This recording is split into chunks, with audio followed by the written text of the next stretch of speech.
set a little bit of a context for what we're doing, and so that you can be thinking about that, because the next 3 hours or just short of 3 hours are going to, involve a lot of dry topics and, kind of learning new systems. But I know I could speak on behalf of the digital team especially, and for the company, really excited about kicking things off today, because this represents a lot more than just the implementation of the editorial system, the total CMS system.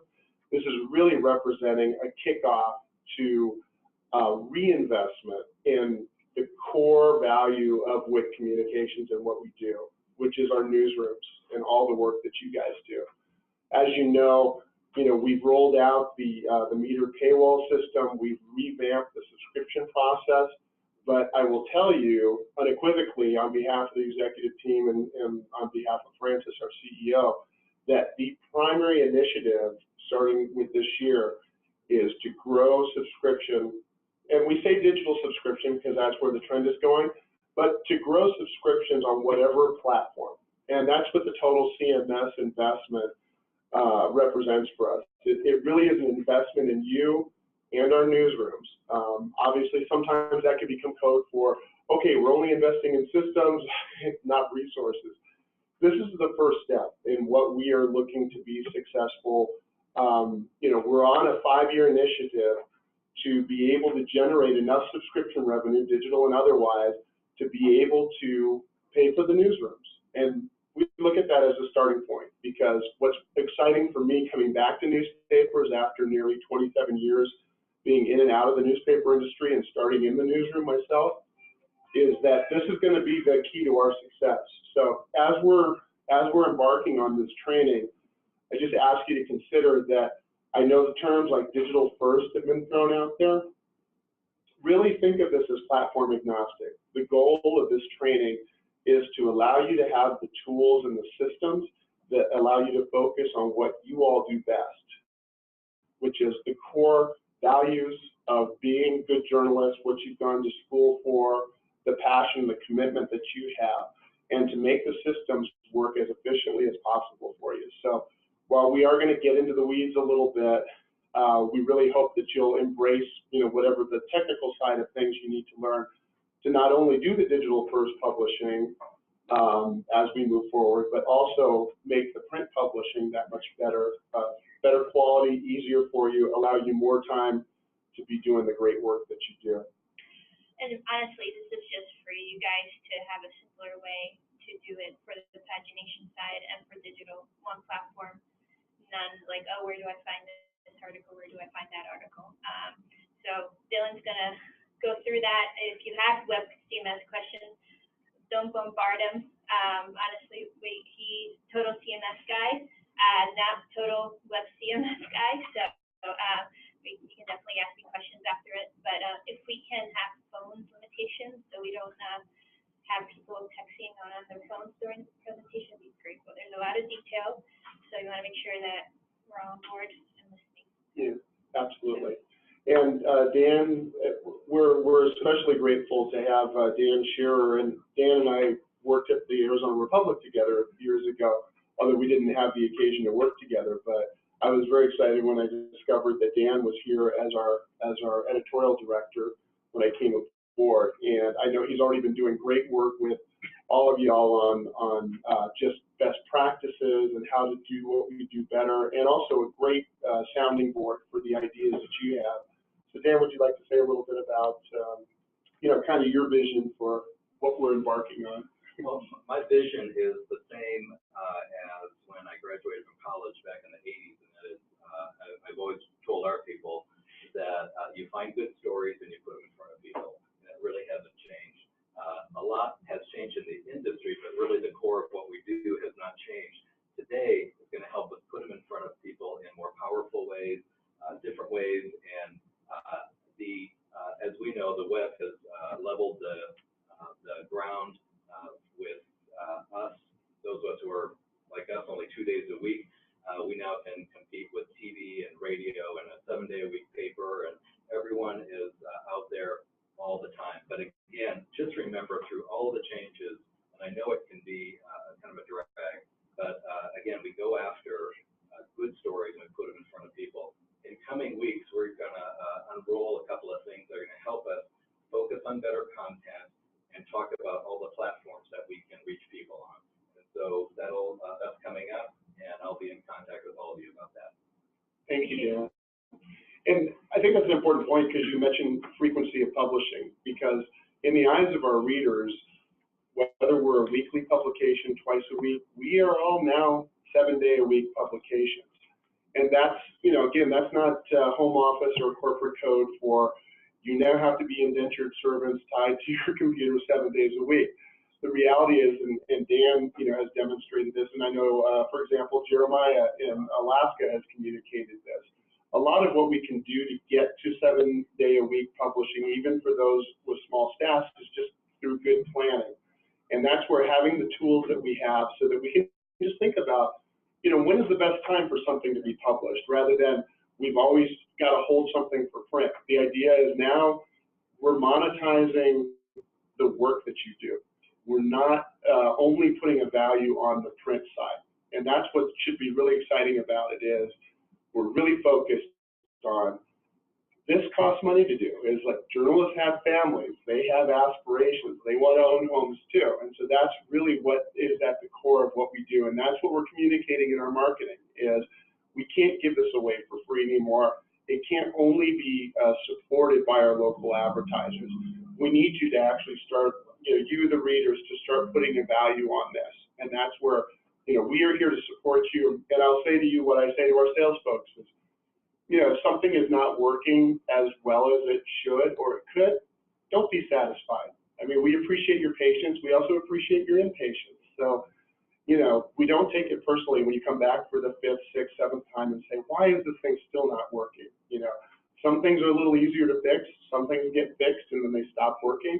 But we encourage you, you know, be as dissatisfied with the systems as you are with the local governments you cover and the inefficiencies you see. So with that, I'm going to stop talking. I'm going to, and we'll talk at the end a little bit about some of the more technical things around rollout schedules and things like that. But again, to Lesia's point, please try and minimize, you know, email, telephone distractions, because this is a great opportunity to have somebody train us on this, who has done this, who is based out of Tucson. And with that, I will hand it over to Dylan from Town News. Thank you. I don't want to take too much time talking about myself here, but I do just want to give you sort of an overview of what we're trying to do here, an overview of what I'm trying to do and my background. Like Sean, I was a journalist first before I became any kind of manager of anything or any kind of IT.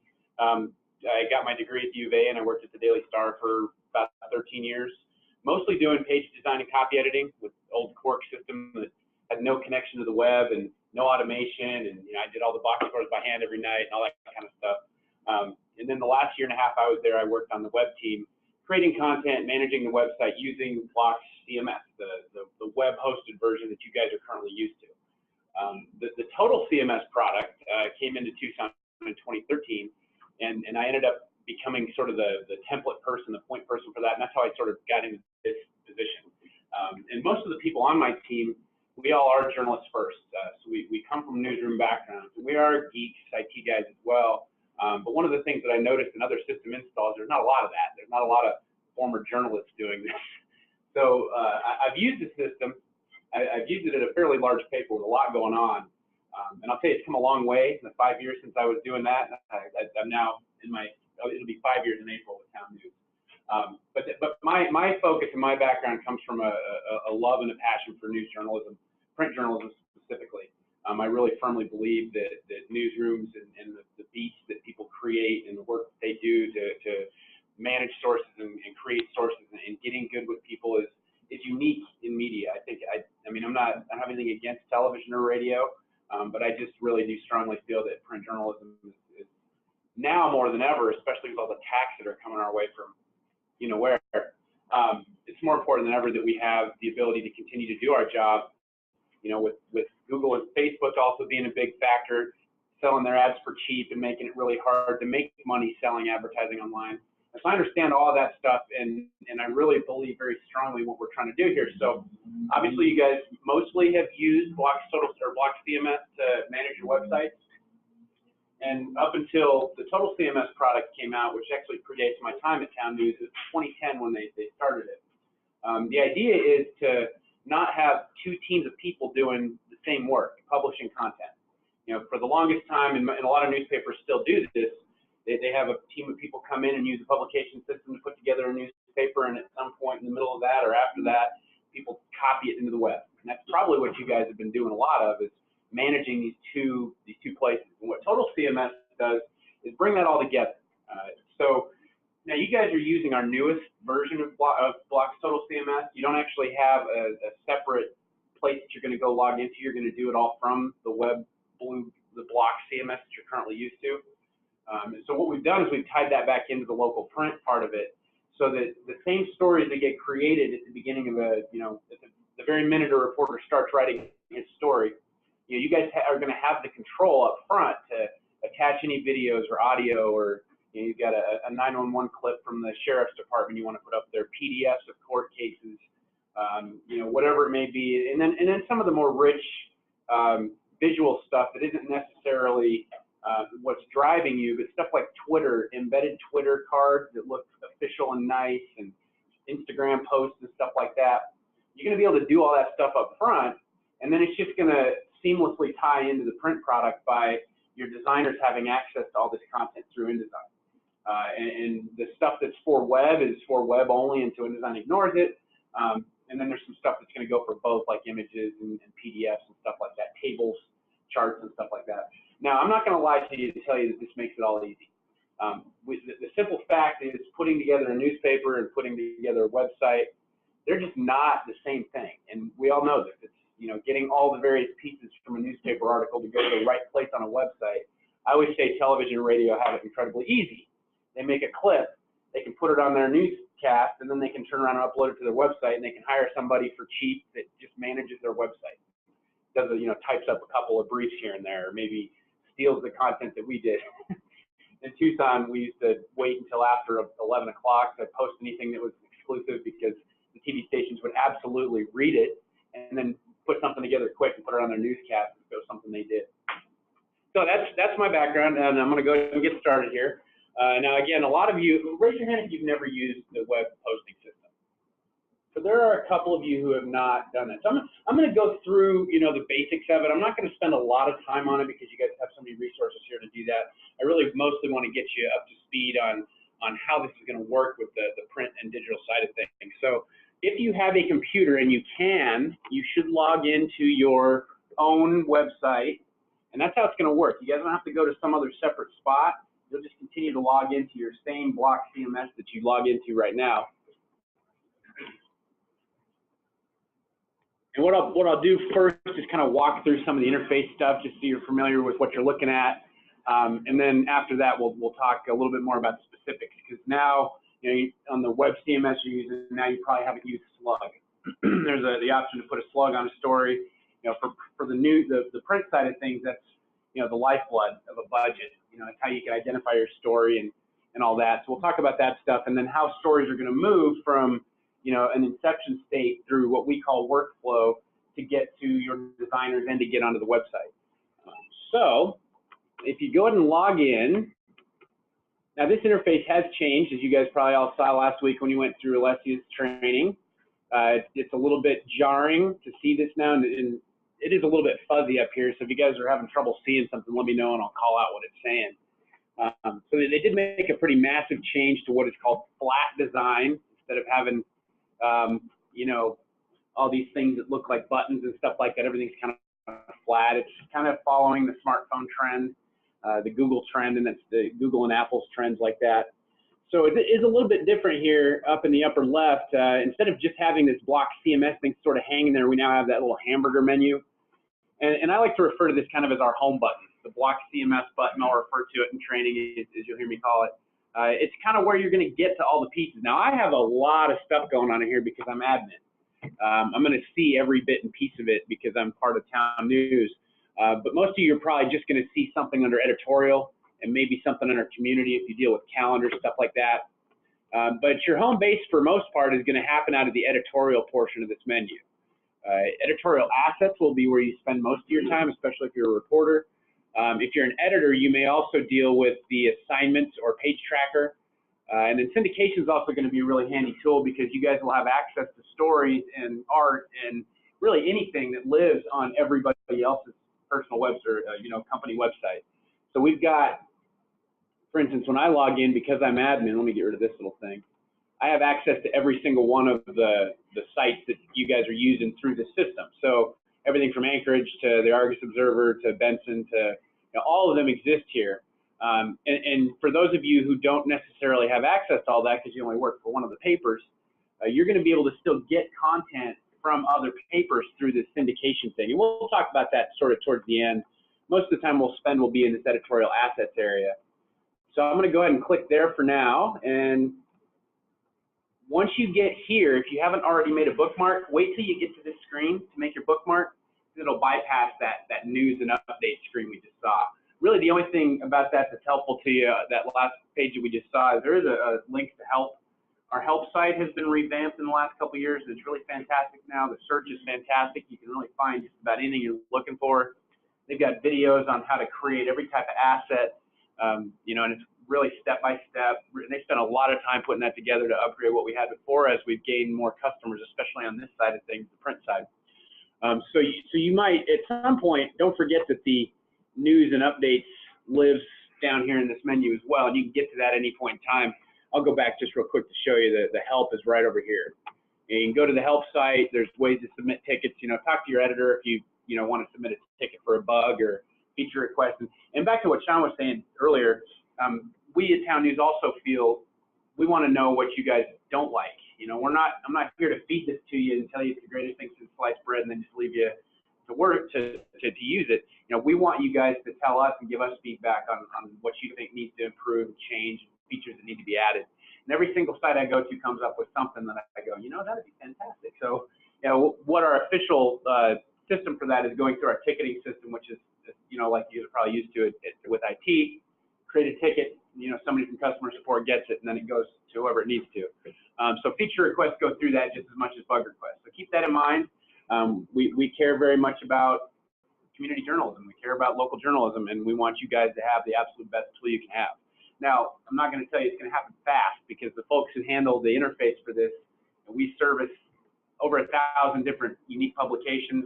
And we do have actually a couple TV, a couple radio stations. So there's a lot that they're dealing with on a day-to-day basis.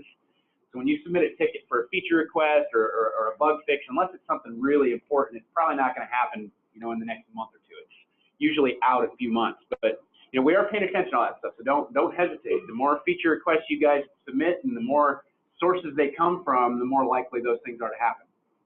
Okay, so back to our editorial assets. So this is our general interface for dealing with content, and you're going to spend most of your time in this area, and it's kind of divided into 3 separate little things. And the one thing the new interface has done is it's given some sort of clear demarcation to that. It's real easy to see. You've got your search results, you've got your search terms, and you've got your saved searches. One of the things about the older system is it kind of wasn't obvious sometimes, that things were in their own little compartment. So I'm going to start with the search results field because this is going to be where you guys are generally going to be finding your content.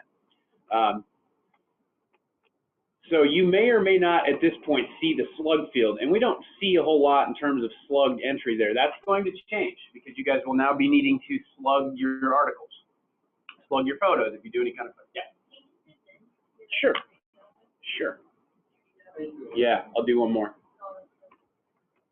So I'm going to go ahead and move this out of the way so that we don't see it for now. More close to what you guys are probably seeing if you're following along. So we've got every possible asset when you first log in. If you haven't set up any kind of saved searches or anything like that, when you click reset or upon a first login, it's going to show you every single asset that lives in your system, however many that might be. Now I'm logged into My Herald Review just because I'm on site here, and I figured that would make the most sense. But it doesn't matter which site you're connected to, it's all going to be the same look and feel. So right down here in the bottom, you can see we're looking at 136,569 assets, and our term asset simply means content for your publications. We've got lots of different types of assets. The main one you'll ever, the one that drives everything is going to be articles. And I'll come back to that time and again because articles are kind of the main, most important one you'll use. And everything else kind of works either in conjunction with it as a secondary piece attached to it, or it sort of floats on its own in its own spot on your website, such as collections, which would be galleries and slideshows and collections of any kind of assets you've got. Now, if you're ever confused about what kind of asset you're looking at here, we do have this column that says type. And there's a couple different ways to know what you're looking at. One, there's an icon there, and you can visually match it up to your search terms type field. You see it does have, so that one's a YouTube. You can sort of match that up. And also, if you hover over the little icon, it'll tell you what kind of asset it is. So that's a YouTube. That one's an article. Here's a video actually uploaded directly into your content management system. And then collections. And they've all got their own unique setup. Now, if you don't like just seeing entries by title and section, you want to see a little bit more. You notice when I hovered, I do get, any kind of images associated with that. Now, I can only see one. It's not going to show you more than one in this view, but you will get to see, whatever that main image is. It's going to generally be the first one that shows on your articles and on your website landing pages. And then you'll get the first graph of the story or the description or summary or whatever kind of asset it is. I personally prefer to work out of this because I'm doing a lot all day and I don't want to have to read too much. And once I got familiar with the system, it just made a lot more sense for me. But you're not tied to that. You can switch between the hide and the show summaries by clicking this little button. And it will then, in the title field, it will show you that little preview of any image that's attached and that same description. Now at the top of this, we've got, and I'm going to go kind of slow here and make sure you understand how this works because it's not super intuitive. So we've got all these columns that are available to us, and by default, the web system never really used Slug. There was not Slug or workflow, the other thing I'll talk about a lot. It wasn't really necessary in the web system because it wasn't tied into the print part of it. So you're taking stuff from one section and you're associating section tags with it, which is where it goes on your website. But there wasn't really a need for the Slug part. So by default, you don't see those things. At the top of this, and the little columns we've got here, you see if I hover over any one of them at the far right of those, and you can't really see, but there are little lines that demarcate between them. And you see if I put my mouse right on that line, I get a little arrow, double arrow. So there are little bars that separate them. And if you hover over any one of them with your mouse, you don't have to click or anything. You get a little arrow that pops in, and that's how you'll go in and add more of the columns. And so if you're following along, you do absolutely want to add Slug, workflow, and depth. And now, if you're not on a machine that you use regularly, then you're going to have to do this back at your local machine as well. And let me know. I've got a little cheat sheet on how to do it. If you guys want me to email that to you? Yes. So I'm going to go ahead and add again Slug, workflow, and depth because those things apply to the overall process now. Sure. And the losses are trying to get to that. Okay, yeah. Let me head back to that then. So it doesn't matter which of these labels, these column labels you hover your mouse over, but you'll get that little arrow to the far right. And anytime you get that, you can click on it and you can add your columns from here. So again, I added Slug, workflow, and depth. There are other options in here. A lot of editors like to see last. You click on the little arrow on the. Yeah. If you hover your mouse over these little column labels up here, I was hovered over the title one.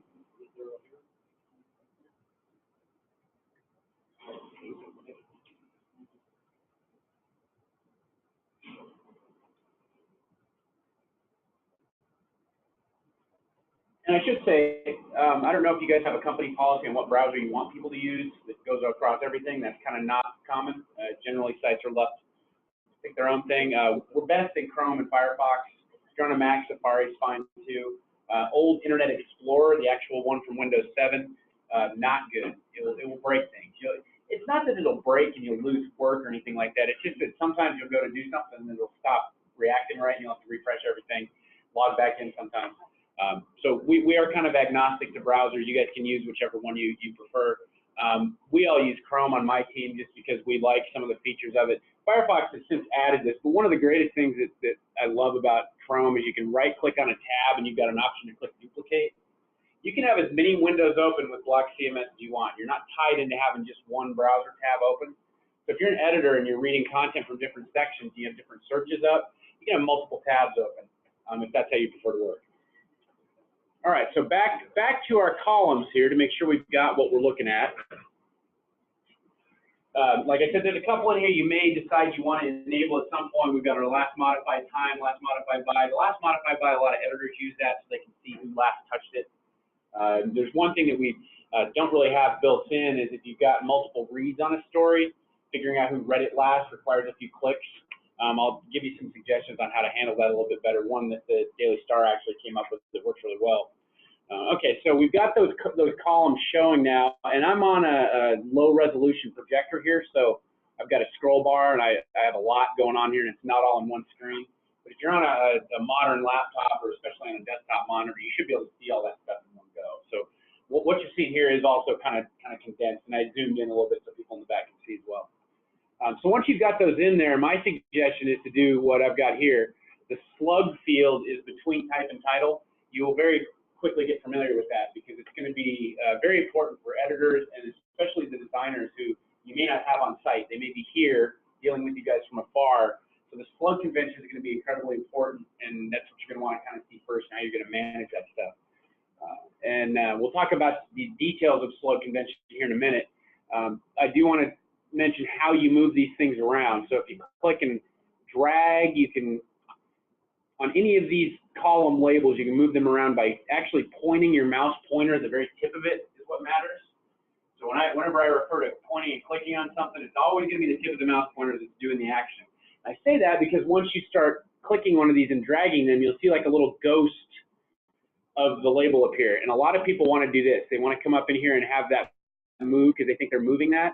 Now, it's still the mouse pointer that matters. So if I wanted to move this to a different place, you see once I get that pointer in between two of the labels, it gives me two little arrows, and that little red no sign becomes a green check yes sign. So my suggestion, it's not something you have to do, but I suggest that you put the slug between type and title because that's probably the first thing you're going to be looking at most of the time. If you don't see slug, it may have gone over out to the right, so you probably have a scroll bar at the bottom now. If you move that over, you're probably looking at those ones we added over here. I also suggest moving workflow to the left, usually left of authors, because workflow is another important one. That's going to tell you what state the story is in. If you're an editor looking to see how somebody's doing on a story, if it's been created yet, it's probably going to be in the very first workflow stage. If you're a designer looking for something that came from an editor who moved it up, you're looking for a different stage. And so it's a real quick glance to see there where that story is. Is it ready for me to place on the page? Is it completely done?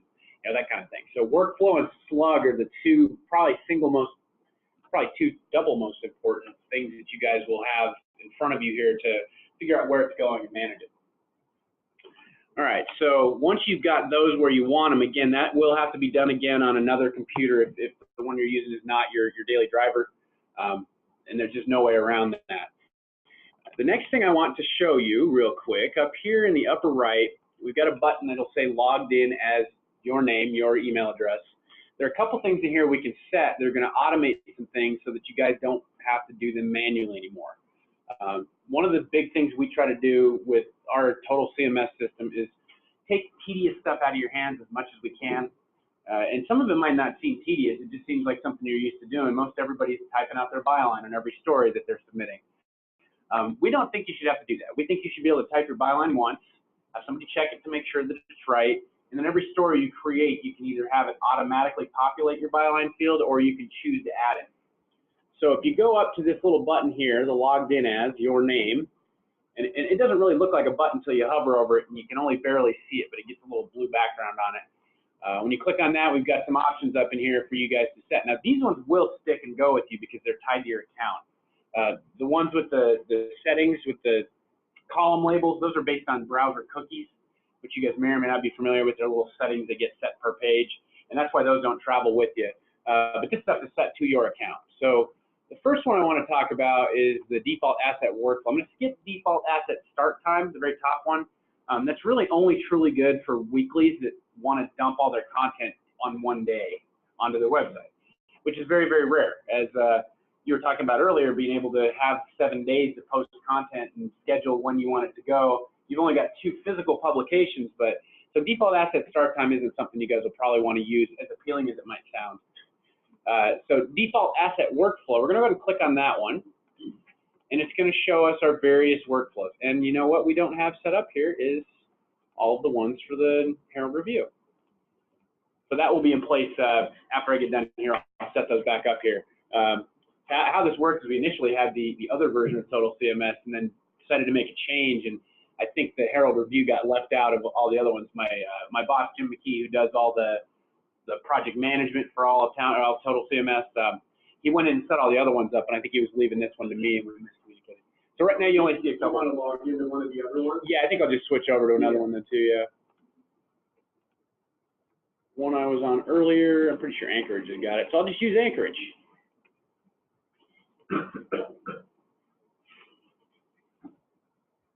Or something is different here because I saw them on there. Let's try capture.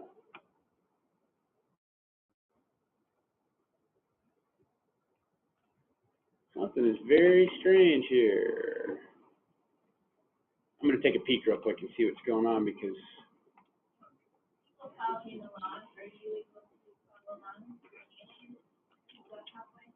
looks like they did not all get set up. And I'm not sure which ones have them.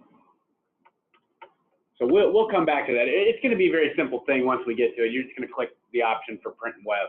There will be a workflow option in here that's not just none or pages, called print and web. And once you set that, that's going to make it so that every story, every article, everything you create starts in a workflow. So you don't have to manually tell it to be in some kind of workflow. It's just selecting whether you want to start in web or start in print, basically. Well, it's going to be, you're going to set it for one of them, and then if you need to change it to be print only or web only, then from there there's another control to do that. And we'll get into that here in a minute. So we'll come back to that one at some point here, the default asset workflow. Default asset author is the one that's going to allow you to automate the byline and the tagline that you might use. Some sites have both, where they have a, by person, paper might be the second part of it, might be your email address. Tagline in our parlance is going to be the thing at the end of the story that might be see us on Twitter or contact us at email or something else entirely. Maybe just your columnists have it, and it's a bio about your columnist. But the byline is going to be at the beginning, tagline at the end of the story. Just think of it that way. Now this one you're going to want to think before you click. If you are somebody who creates your own content and you almost always have a byline on it, like I'd say more than half the time, you probably want to set this to yes. Every time you create a story, it'll automatically put your byline in the story, your tagline in the story. You'll never have to type that out again. And it seems like a small thing, but it's just whatever you have to type manually is one chance for something to be spelled wrong, one chance for a bad character to get in there. So we're going to try to take that mental stress out of having to focus on that stuff all the time. And we do that with a lot of stuff, especially on the print side. We automate folios with the date and the page number and stuff like that. We got a lot of sites that are still doing that manually. And it doesn't seem like a big thing, but you got to really pay attention to that. And the closer you have to think about something, and the more you have to pay attention, that's taken away. It can make you a little bit more tired at the end of the day, the more stuff you have to do like that. So we're going to try to get that out of the way. So if you're not somebody who only deals with your own byline, and you maybe handle briefs or handouts that you're typing up that don't get a byline of any sort, or you work in sports and you're doing short high school stories and stuff that don't get a byline, you're going to want to leave that at no. So it's going to be up to you which one you pick here. I'm going to keep mine at no so I can show you how it works if you have no set. And then the last option up here is going to be the size at which you see the text on the page. If you've worked in the system, you probably have already seen there's a gear icon. You can click inside an asset to make the text bigger. It doesn't have anything to do with how it looks on the web or in print. It's simply for your own eyes. If you decide you want to have larger text on your screen for the part where you're typing for body copy, you can set that. And I'm going to go ahead and set mine to extra large now, just because it'll be easier for you guys to see once we get into that. So that was preferences. The default asset workflow, I'll make sure we get an email out to everybody and have you go click the right one once that's set. By the end of the day, I'll have that all set up, so we should be good there. They said you said default for yes. If you're somebody who you have your own byline, if you're creating an asset, and almost most of the time you are creating your own story and it's going to have your byline, click yes. Yeah. Okay. If you deal with handout stuff and you create a lot of assets and don't get your byline, you don't want that because it's not as easy to take it off as it is to put it on. So it really comes down, and you can switch this. This is not something that's going to stick forever. You might set it once and then realize next week, whoops, I really didn't mean to do that. You can go back in and turn it to the other setting. These will always be available to you. So where do you set the byline, the actual byline? That's going to be the next thing we do. Yeah, once we're done here. Should we make changes to the website right now? Or just, like, I don't want any Well, I guess that's a good question for you. Do you already have stuff in their byline and tagline fields in there? Are you using author on the website? So yeah, what we do shouldn't affect anything, and we do want them to go and set that up. Yeah. So the next thing we want to do is go to our edit account button, and there's a couple of things here. You guys probably have already changed your password from whatever was assigned to you when you first started. If you haven't, the authentication tab is where you can do that. And there's a little button right next to the little checkbox next to change/set password. You can't type in those fields until you click that. So whatever you were given is your default. I don't know if you guys want them to change their passwords or. Okay, if you're changing them often, you just know where to go to get to it. You don't have to do anything here today.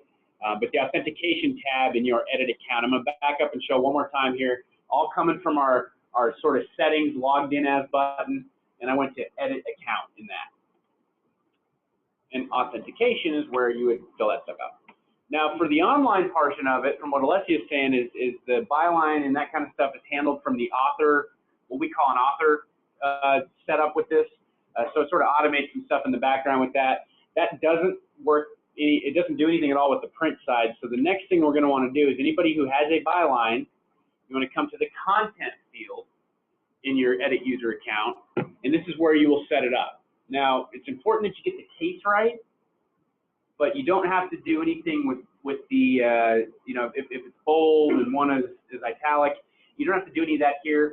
You just need to make sure you fill it out like it looks as it appears in print. So, when I was working at the Daily Star, it was, the word by, my name, and then for a while it was just Arizona Daily Star, but your paper here.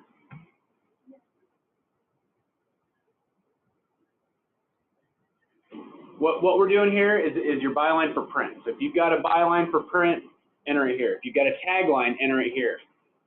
It doesn't really matter so much if you do any of the special tools with the tagline in that, because the InDesign side of things handles the styling for it. And because you're already using author to drive your web stuff, you don't have to worry about doing any links or anything here either. That stuff's all handled very nicely. And the benefit to that is you can have a byline that shows one way in print, but maybe completely different in the website of things. So yeah, go ahead and set both of those up if you have them. Once you're done, you can click the Save button.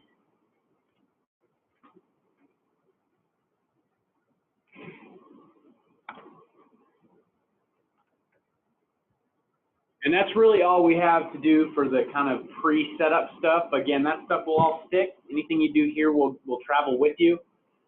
You don't want to mess with, going back to what we were talking about, you don't want to mess with your profile or social or identity or any of that stuff, because that's tied into the web already and that stuff's already set up for you. It's really only the content field, and that's for your print byline.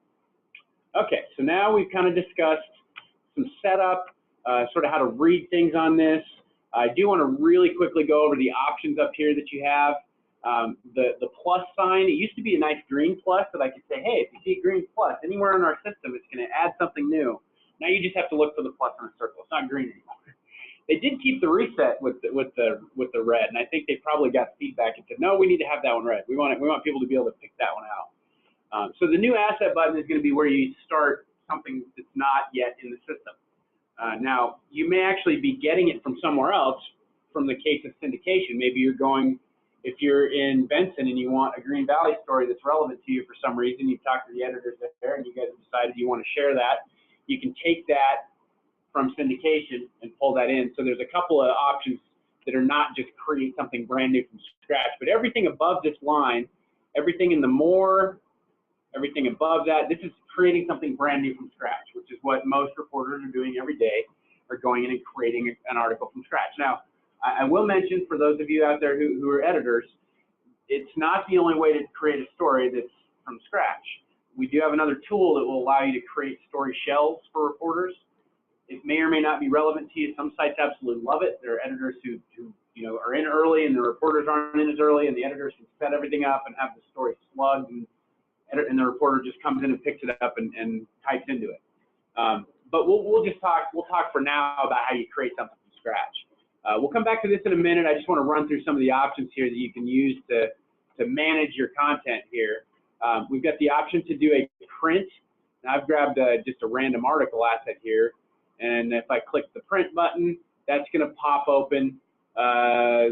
It's going to actually take you to your print dialog too, but what it's going to do is it's going to set you up with something you can print out and take to lunch with you. If you're writing a story, you want to read through it, you don't want to take the whole laptop, you can quickly print it out and you can mark it up, whatever you need to do. And it just generates another tab. You see I'm no longer on this tab, I've got a second one that's popped up. And this just happens to be some Pro Football Weekly content, which is right down my alley. I won't sit and read it. Oh, I clicked on the little control thing. My mistake. If I move up too high, that thing comes down and you can't click on the background. I didn't even touch the top of the screen that time. Very careful here. Okay. So that's the print tab right there, and that's something that was specific to Blox Total CMS. You may not have seen that yet here. Once we enabled the Total CMS aspect of it, that became an option. You guys still will use your view button if you want to see a preview of something before it's live. This is going to come in very handy. I don't know how much you guys are currently, the reporters themselves, dealing with you know, embedded content, YouTube videos embedded into your story, maybe a little bit here and there. But you're going to want to, if you're playing with that kind of stuff, and especially if you're using our display mode, presentation modes, you're going to want to do previews on your story so you can see what it looks like on the web, because you may have an idea in your head of what you're getting, but it might not look exactly how you're thinking until you see it. And one of the benefits you guys get with using Blox Total CMS that's been wrapped into the web CMS is you have access to previews right here. The Total CMS product that doesn't work that way has none of the web. It has none of the web templates. It has none of the stuff for the web design. So they don't actually get to see that. You guys get sort of the newest version of it that has that feature, and it's really, really handy. And I know a lot of sites that don't have this are hoping they move to this at some point. It doesn't come without its trade-offs. There's some things that are trade-offs on this end too. So you've got your preview button. Obviously, we'll show you something even if it's not live. So you may have a story that's not going to be live until later in the evening or the next morning. That's how you're going to see that stuff. And then the live view one is available for something that you know is already live. If you want to take a look at it real quick without having to go find it on your website, it'll take you directly to the actual live version of that. I really want to push that preview because we do have sometimes your concurrence that I would think that our articles and I'm like, should have looked at that before. Yeah. Strongly push preview it. Yeah, with great power comes great responsibility. Cliche time. It's very, very true here, because it's easy to do a lot of really cool stuff, but if you don't do it in a manner that makes sense, that it ends up not looking cool. It ends up looking like you made a mistake or something like that. So you do absolutely want to make sure before you're sending anything on to your editors that you got it how you want it or how you've been told to do it. The export button, you'll probably never use that. It's a way to actually download an asset to your desktop and upload it to another Blox CMS. It's almost obviated these days with our syndication I keep talking about, because you can tie, you know, into every other website out there, every other Blox CMS out there, and pull content from there. Duplicate, you may use it from time to time. It's just a way to create a copy of a story. It's actually probably more used by people who are doing specific web things, such as we had a contest that ran in Tucson 5 days in a row, and every day it changed a little bit. It was something new to the contest.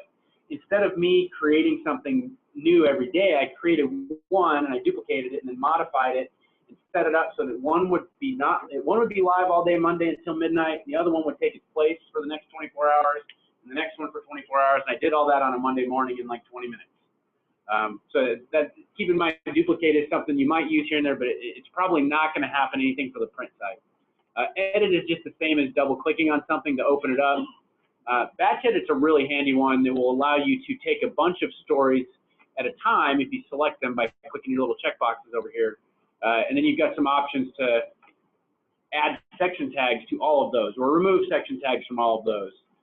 Keywords, geolocations, flags, even authors, all the way down to your start date and time, or the workflow that I'll talk about here in a little bit. And then even on to presentation modes, taking a whole bunch of photos and making them mugshots, for instance, is going to be something you want to do if they're actually truly mugshots. So keep in mind that batch edit will allow you to take more than one asset and do something to it. It's most heavily used by photographers who upload a bunch of stuff and forgot to put something on it, so they want to get all those photos they just uploaded in one go and put whatever necessary piece they need. There's an ability to unlock an asset. Be very careful with that. The rule of thumb with unlock, because there's nothing that really stops you from being able to do it unless you're locked down so hard you can't use the system, is if you see that something's locked, and there'll be an actual icon and a little key. Oh, that's actually the DRM. The status field will have locks on them, little padlock. If you see that, if you hover over it, it'll tell you who has it locked. Communicate with that person before you do anything at all. And you'll probably never actually choose unlock because they're probably actually in it, and they'll say, oh, I'm sorry, I picked that up to make an edit and I don't really want to do anything. So be very, very careful with unlock. Do not use it unless you've spoken with the person who has it locked. Sometimes, and this is why I bring it up, because you will eventually need to use it. People will leave their story open and go to lunch or go to dinner and just forget to close it.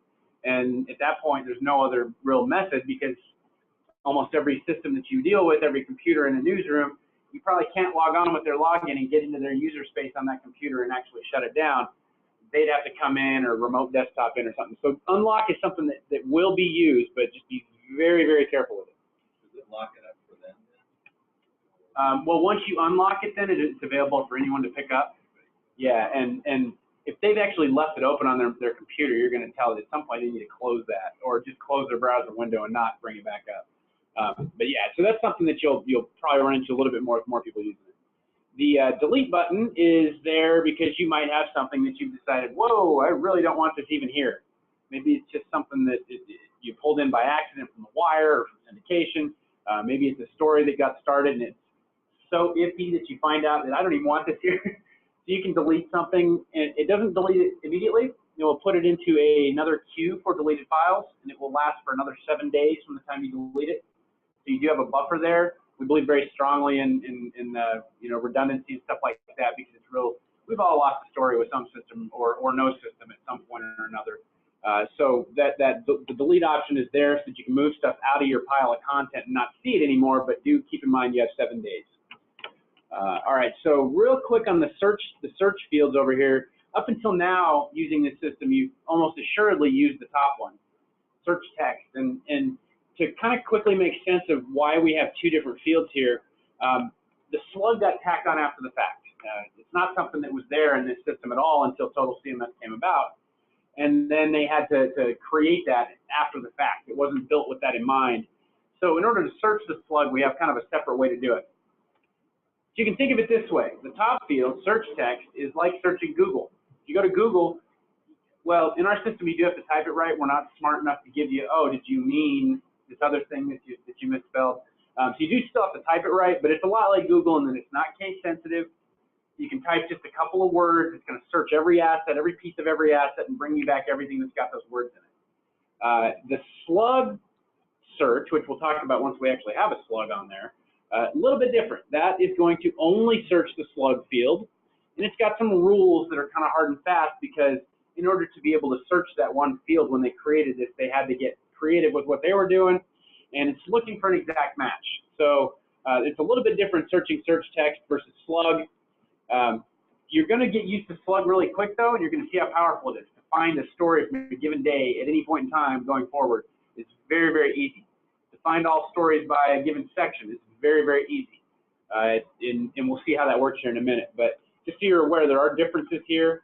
The search text field is going to be for a general, I'm looking for a story with somebody's name in it, or I'm looking for a bunch of stories with somebody's name in it. And slug is a specific story or group of stories from a given day or a given section. And it may not be everything. You're going to have some web content in here that's not for print, so that obviously won't even ever probably get a slug at all. And then, of course, we can stack all of our searches here. We've got a bunch of different options for searching, and they probably look a lot like this when you first log in if you're new to using this. They have the little arrows, and they can expand and contract. The type one is pretty obvious. If you're looking for an article and you don't want to dig through a whole bunch of other stuff, you can simply check article, and when you do a search, then you only have articles. You can stack those together. You can say, I want articles and images. Maybe that's something you want as an editor. So keep that in mind that you can stack this stuff together. So if I'm looking for, you know, the Saints story, there's something about the Saints right here, and I want it to only be articles, I'd use Saints and articles, and now I'm only looking at stories that have the word Saints in them somewhere. And if you look in the bottom right, my displaying assets, I'm only showing 327 now instead of 136,000. So you do have a lot of visual feedback on what you're doing here and how you're searching. I'm not going to go into super detail on each of these. They pretty much make sense. You can search by the section tag, and you can search by start date and time. Now, start date and time is a web-only thing that has nothing to do with print, so keep that in mind. Start date and time is only web. The slug, meanwhile, is only print in terms of the date that will be built into your slug, and it's going to be the date of publication. So start date and time may be today, it may be 5 minutes from now if you're writing a breaking news story, but your slug is going to be for the next print section. So if you're a daily, if you're a 6-day, if you're a 2-day, whatever that is, your start date and time could be any day, but your slugs are always going to be for publication. So keep that in mind. You've got the ability to search by author. This is the most biggest tease anywhere. It looks like you can click in there and type. You keep clicking and nothing happens. You actually have to click this little button and then you can type, and I can find myself in here. Yeah, there's still some you know, they did this interface redesign, and there's still some things I wish they'd updated that they didn't. But you can find yourself or other authors from here. And in fact, what I want everybody who is going to be writing stories with bylines to do is do a reset on your search. And that's going to simply clear out everything in your search field altogether. And it's going to return that initial search of all content. And it's always going to start by default with the most future start time going backward in time. Now, looking here, we've got mostly March 11th, but you may have a story that you started that's not going to run until June. It's a giant, you know, investigative piece that's going to take months to complete. So you may see stuff on your start time that's way out in the future. That's pretty normal because you already kind of know when it's going to start, you know, going. So do be aware that whenever you do any kind of search, it's always going to be kind of based on the based on the start time that it's been set with. It's kind of similar if you're familiar with using file systems on a Mac or a Windows PC. There's the date modified. The newest stuff's always at the top. That can change. You can choose a different option. If you have you know, if you want to search by title, you can come in here and you can click on that, or you can click on your little arrow and you can tell it to sort based on, you know, ascending or descending. Ascending would be A on up, you know, A, B, C going down. Descending would start with Z and go the other way. But honestly, I don't know outside of some very specific instances of anybody who changes it. Once you get used to it, you know you're looking at the newest stuff, and you're kind of mostly looking at your slug anyway if you're dealing with content for your next publication. So the last one I do want to kind of touch on, though, is the workflow option way down here at the bottom. And as soon as I get those other workflows back in here, you'll see some more options. But workflow is going to be very handy, mostly for editors and designers, but also for you guys who are reporters. It's nice to be able to see stuff that's not mixed in together. Like you're working on some stories, but you've got some that have been moved on to your editors.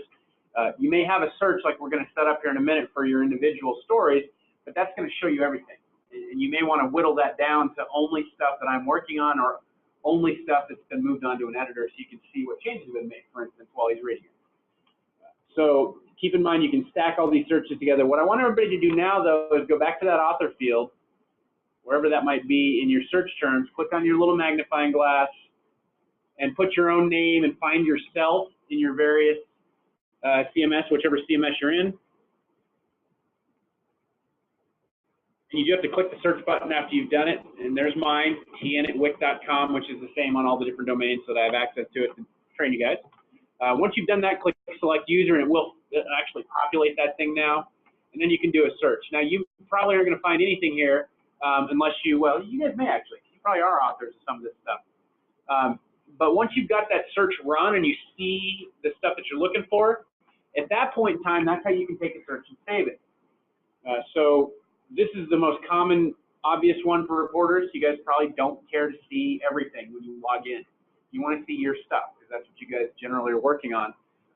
So once you've got that set, down here in the bottom left in our third little panel that I haven't really talked about yet, we've got our Save Searches. And that little plus, now the key again is to actually run the search. You fill out your search terms with whatever it may be, and then once you've done that, click the search button. That will then allow us to save that.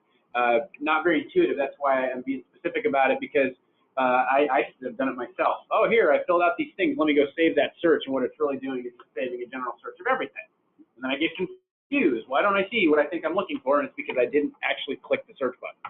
Now, you will need to click the search button or the little refresh button down here somewhat frequently if you're an editor, especially because it's not live. You probably already know that. You don't get stuff popping in as people are saving it.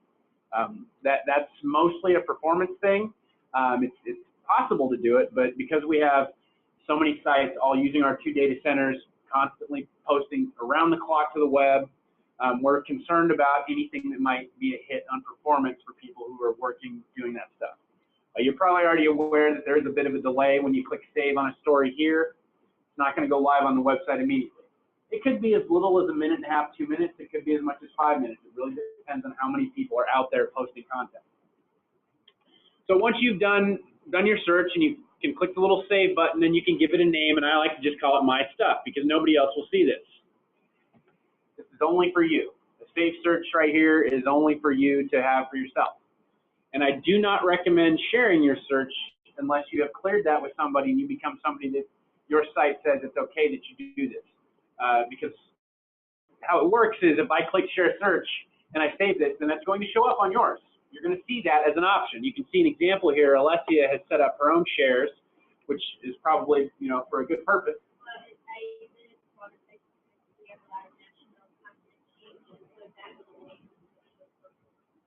There you go. So, and she may end up being the point person for most of this, or maybe there'll be somebody on site who's the one person for each of your various CMSs. How you guys handle that is entirely up to you. There's a million ways to skin a cat in this system, so do be aware of sharing it. Now, when I say it's going to show up for everybody too, then they can't get rid of it. So if you have everybody sharing, you're going to get down here, shared by, and you're not even going to see your stuff until you start scrolling. So you don't want to have to be hunting and pecking for safe searches if multiple people are doing it. So again, don't use share search unless you absolutely have been given granted the access to do so. And then once you click Save Changes, then that will show up now under My Save Searches. And got a little arrow option there. Sorry, a little plus and minus. You can collapse them and expand them. To take a look at what Alessia's got, she's got a local, no national. Now, how these work, there's nothing special here. It's not fancy. It's simply going to fill out your search like you just did before. It seems like, ooh, I'm saving this fancy thing, but it's just literally saving the terms you've already given it. So if I click a reset, and I come back down here to My Stuff and double click it, it just fills out my author and runs the search. It's just saving you time so you don't have to fill out and click the buttons a bunch of times. One of the biggest complaints that we've gotten is that there's a lot of clicks in Blox Total CMS. I'm always clicking. And they've done a pretty good job of taking care of some of that, especially if you deal with photos. It used to be literally like 7 clicks to upload one photo. Click. And you didn't do anything but click. It was just picking options. That's gotten down to about 3 clicks. So we're trying not to give anybody carpal tunnel. So that's what we'll do with that. Now, the other options down here, for those of you who are reporters, you can make one of these the default. And that's what that little heart icon does. If you want your My Stuff to be the first search that runs when you log into the system instead of seeing everything, you can click on that My Stuff, click the little heart, get the little heart icon next to it, and the next time you log back in, I'm just going to refresh my browser. Next time I refresh my browser and come back in, it's going to default to showing me My Stuff. This is really mostly only for people who wear a reporting hat and don't do anything else. If you're an editor, you don't probably want to just see your own stuff. You're looking at other people's stuff all day. All right, so are there any questions at all about the interface here? Anything that I went over a little quicker than you'd like? It's all pretty straightforward. I don't want to leave pieces hanging, and I want to make sure I'm giving you the stuff that isn't intuitive up front. You know, like saving a search and duplication and getting stuff from syndication. So, all right, well, let's move right into looking at an article asset, because that is going to be the place where stuff has changed for you. Do you want to just check with anybody on the conference call and see if anybody there, maybe, anybody on the conference call have any questions so far? All right, yeah, I did have a quick question. Once you, Yeah, go ahead. for an editor and you set up a, I wonder, you might be cutting out. Can you hear us?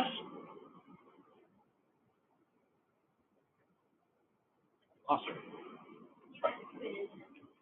Yeah. Who are we speaking with right now? Leslie with the Argus. With the Argus. Okay, yeah, I think you might be cutting in and out on your phone there, or maybe it's us that's cutting in and out. We missed most of what you were saying. You're about to ask if you're an editor setting up a saved search. Order doesn't order rows byline in it or save their byline parameter yet. That saved search show that they generated that content. Yeah, this is the one that I'm showing specifically right here with the my stuff and the author. It's gonna, anybody who has set themselves to be the author of the story, that'll find all of their content. And most reporters who are always reporting, they're gonna be the author of all their own content. Does that help? Yes, thank you. Okay, great. Anybody else out there have any questions out in the remote sites? All right. Thanks, Tim. Yeah, my pleasure. Okay, so yes, let's move on to talking about the meat and bones of this whole thing, the article asset. Now, we have the parent-child relationship that you probably already heard. You can kind of just assume that the article is going to be the parent asset 9 times out of 10. The only time that's not the case is when you're dealing with a collection asset, which also will have children attached to it. So the article is the driver of everything. And the parent-child relationship I want to go into real quick, just because it doesn't really necessarily make a lot of sense up front until you got your head wrapped around it. But the articles on any given newspaper's website are, the driver of almost everything. Photos, videos, that kind of stuff might have their own place on a website to go to, but for the most part, they're going to be connected to a story in some way. And that's what our related tab over here deals with. And that's what this child assets field deals with. And that's why it's at the top, because if you're in an article and need to connect a photo or any of the various types of assets that we have, from YouTube assets to polls that you might create for your website that people can interact with, to HTML assets, which are a very handy way to create really cool, nice Twitter cards and like Instagram posts and embedded YouTube videos, Spotify, pretty much anything out there that gives you the option to embed it on a website you can use with our system. All that stuff's going to end up being child assets. So I just wanted to get that out of the way and let you know that articles, they're the driver of everything. They're almost always the parent, and whenever you hear child, it's almost always going to be something that's going along with a story. Now, the first thing you'll need to know here is that, of course, if you've ever used this system, you know you cannot save an asset without having a headline. And I do want to kind of I'll just go to My Herald Review and show you why that is. It actually makes, oops, that's not where I'm going. Logging back into go to the actual website here. So the reason for that is that whenever you get to any kind of thing on a landing page that doesn't have the summary, looks like you guys use the summaries a lot. Latest breaking news, for instance, up here. The actual the thing you click is the headline. With no headline, there would be nothing to click. So you are forced by our system to enter a title in the web headline field. Now, there is a difference between the web headline and the print headline, and we're now going to start to get into things that are truly different now. You guys haven't probably seen this stuff before unless you've just noticed it pop in there. The web headline is web only. It can be the only one you fill out because we handle it smartly in InDesign. I won't get into the actual details right now, but we handle it intelligently in InDesign. So you do not have to fill both out unless you specifically need to for, that you're going to be in a one column on the front. You need a short print headline. You can then jump over to this print tab and put in a different headline. You may also, as a site, have a general policy of trying to make them be different to fit better for each side.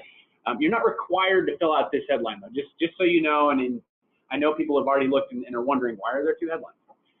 So the web headline you must fill out, and I'm going to make sure that I have do not publish checked on here, because one of the things that is kind of a not so good about using Blox Total CMS wrapped into the website of things, it's really easy to accidentally put something online.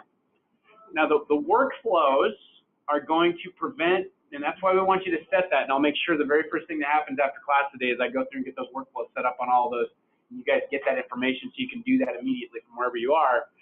The workflows are going to have built into them the protection for something going live accidentally. So you shouldn't have to think too much about it, but your do not publish becomes ever more important here. As you create a story and you're editing it in this system, every time you save, it can commit something new to the website. So you don't want people to see the sausage being made, as it were. You want them to only see stories when they're ready to be there. That's a little different with the other system because it's a whole different server they're connected to, and it doesn't even come here unless these things happen. So you do have to think very heavily about, am I accidentally going to put something online? And if you decide to take a workflow off for some reason, which there are legitimate reasons to do so, you want to, again, make sure that everything you're doing isn't going live automatically. So I just wanted to jump over there real quick and do that. Anybody who's doing any kind of sample asset, make sure you do not publish. Another safe thing to do is go in here and change your start date to like 1900. And then if it accidentally does go online, it won't show anything that's going by date. It'll be the very bottom thing there. And that's another thing, anybody who specifically deals with calendars or any kind of living document where you're constantly updating it, it's actually better to have it live here than for it to live in a separate place, because any formatting you need to do to it will get lost when you bring it from there to here. And we'll talk about why that is in a minute, but long story short, make sure your do not publish is checked. Workflows will generally take care of that. So I'm just going to do sample headline here. Now the rule of thumb for a web headline, because now that you're going to be using this to start a story and not just take a story that's done and post it to the web, you might have something that you got early in the day that you want to put on it. So maybe you're covering a high school sports story at night, but you're going to start that story at noon because you got a brief that you're going to throw onto it. The rule of thumb is, in the web headline, don't put anything that would embarrass you if it ended up showing online. Now, you notice I didn't say it has to be a good headline. It doesn't have to be a great headline. It just don't want it to be embarrassing. So, for instance, that example I just gave you, maybe it's a brief that's going on a high school football game that's happening that night, and maybe that's all you know is the game. So you do high school football, Safford at Benson, 7 p.m. Is that a good headline? Not really, but it doesn't look like a mistake. And so if it ends up going live and somebody clicks on it and they see that brief before you meant them to see it, they're not going to think you made a mistake by putting random words in there. Or the other one that happens a lot is people will put the slug in the title field. Absolutely do not put your slug in the title field, because that will show up as a headline online. And while we get used to these things really quickly, anybody out in the public will see that and go, what the heck is that? I mean, they may be able to figure out what it's doing, but they'll definitely think you made a mistake. So starting an article, you must have a headline to even save it. So you've got to put something there. And again, you're going to want to early on make sure you're in the right workflow, and it should be set to print and web that has all that stuff in there. And if you're not in the workflow, make sure do not publish is checked. The first thing you'll do is web headline. Second thing is to make sure you're not accidentally publishing it too early. And the third thing is going to be the slug. Now let's talk about the slug convention that's going to be working best for you guys, and you'll see why once we get it, start searching these. And please do go ahead and follow along and create something here if you'd like to. So what we're going to do, I'm going to actually do an example slug in the slug field, and then I'm going to use the headline field to give you the code for what the slug is so you can write these both down. So for instance, we're going to start with the year. Now that seems kind of strange. Normally it's month, day, year.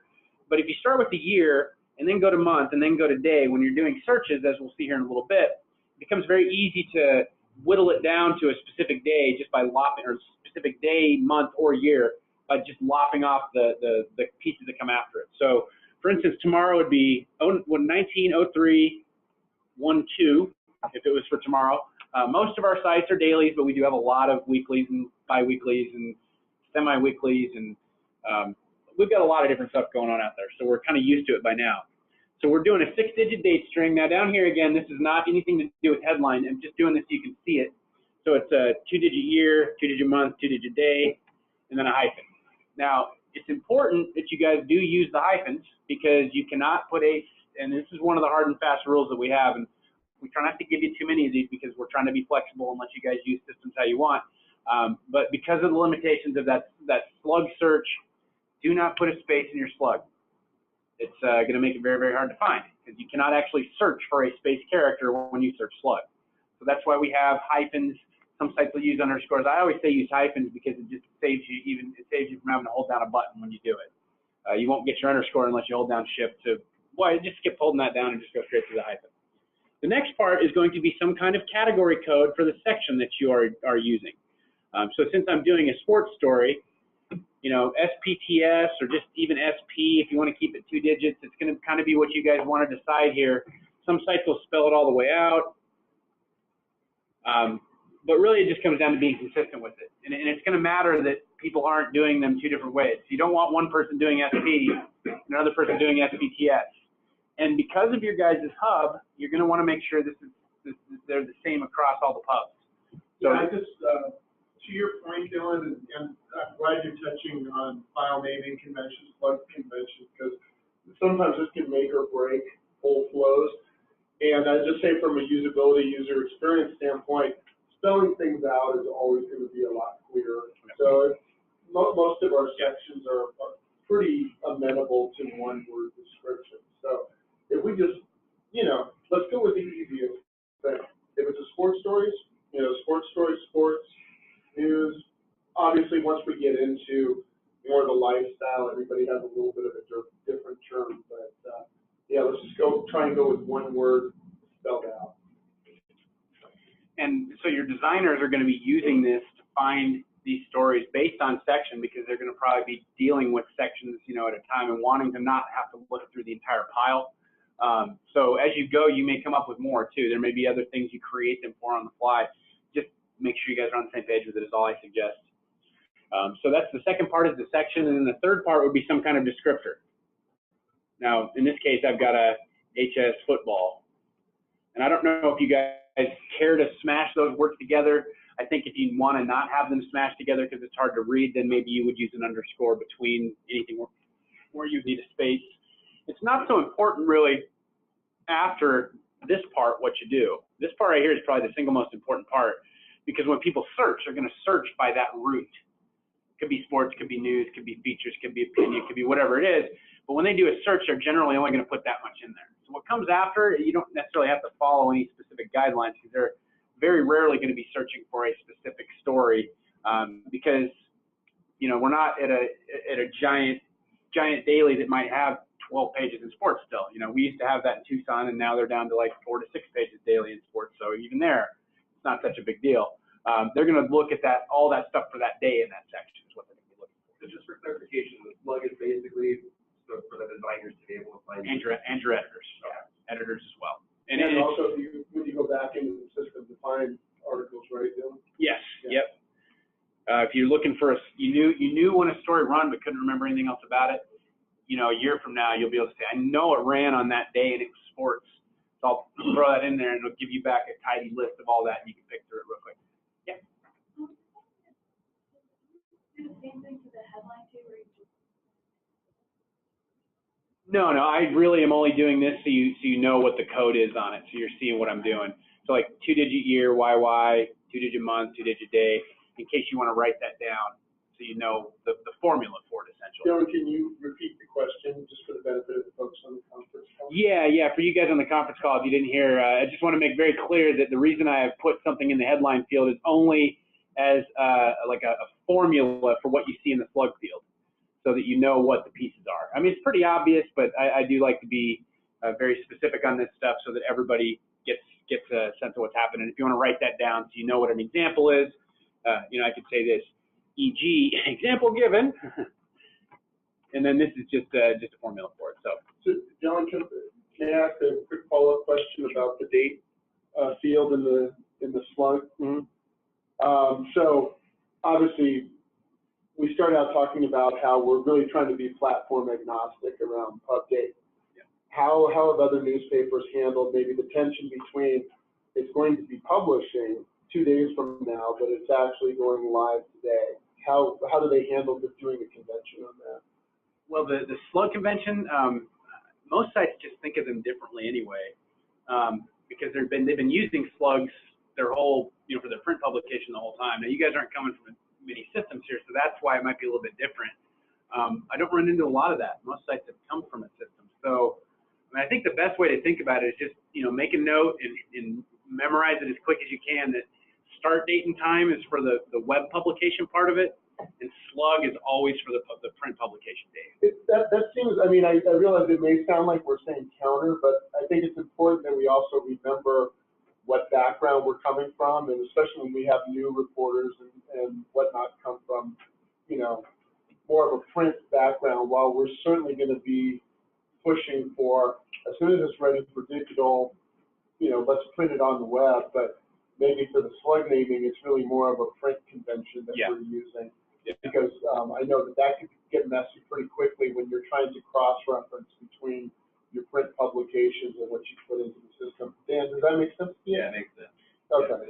And sort of touching on that some more, because it's something that you'll deal with quite frequently, I don't even, you'll just have to come up with as a site, or even for your individual newspapers, it doesn't have to be company-wide, how you want to handle the publication for the web part of it. Reporters are absolutely going to need to put the slug. That needs to happen. That's going to happen at that level. You guys are going to put that in. It's going to be for your data publication. Now, maybe you don't know the data publication, so there's various ways to handle that.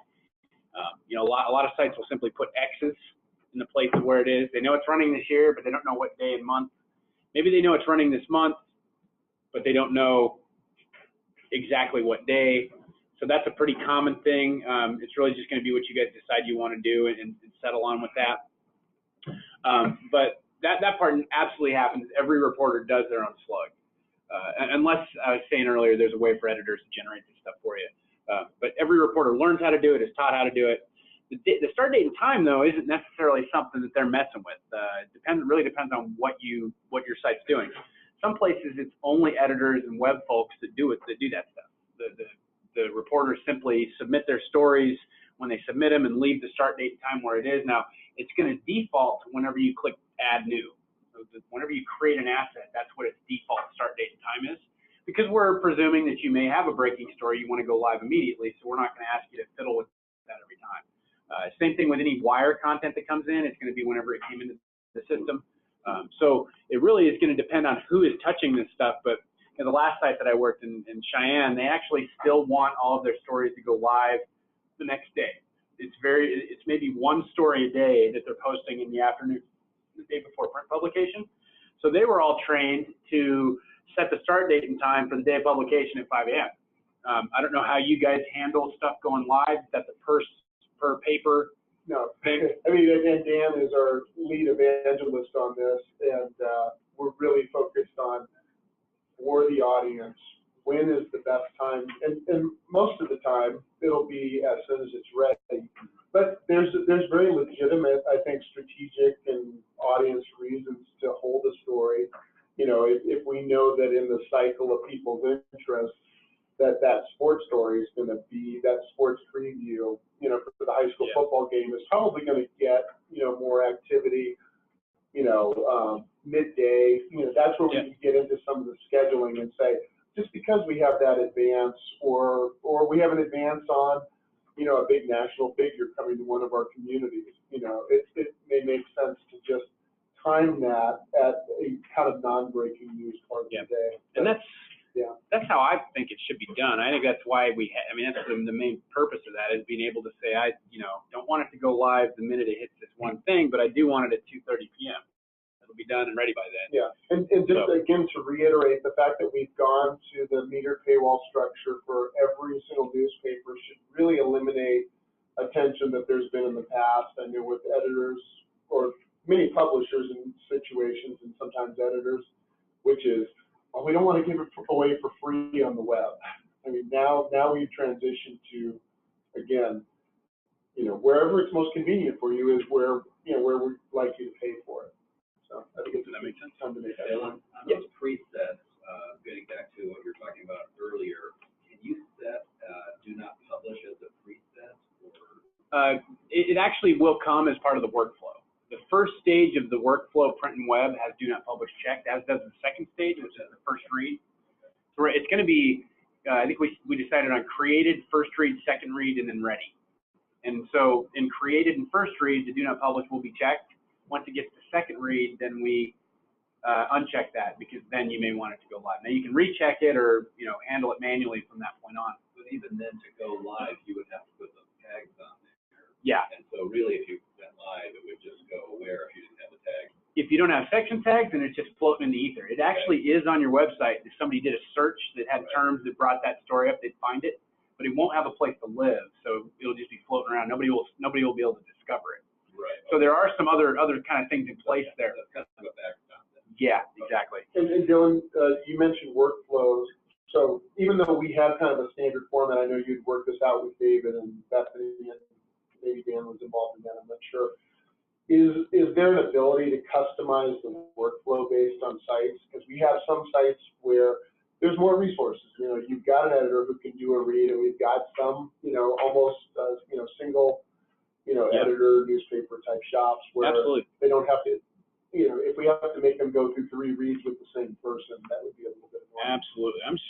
Since I don't have it there, I'll just pop it open so we can see what they look like. But you're going to have one that's, and I might as well just create it on the fly while we're here. So, yeah. So like in progress is usually what it's called, and we say only the, that's for the reporters, and then it's backwards. Ready for web. You want to leave it unchecked, because that's really do not publish. Interface things that drive people like me crazy who are really focused on that. I wish it said do not publish there, because then you say checked or unchecked. If I click ready for web, it's going to uncheck do not publish. If I uncheck it, it's going to check, and vice versa. So that right there is the part that would handle that. And so the first 2 stages, this first one is first read, at least here. I guess actually I'm on, yeah. This is the workflow that you guys will see. We'll send something out, the thing that I didn't have set up on most of these yet, that I saw in a couple of, you will eventually see these.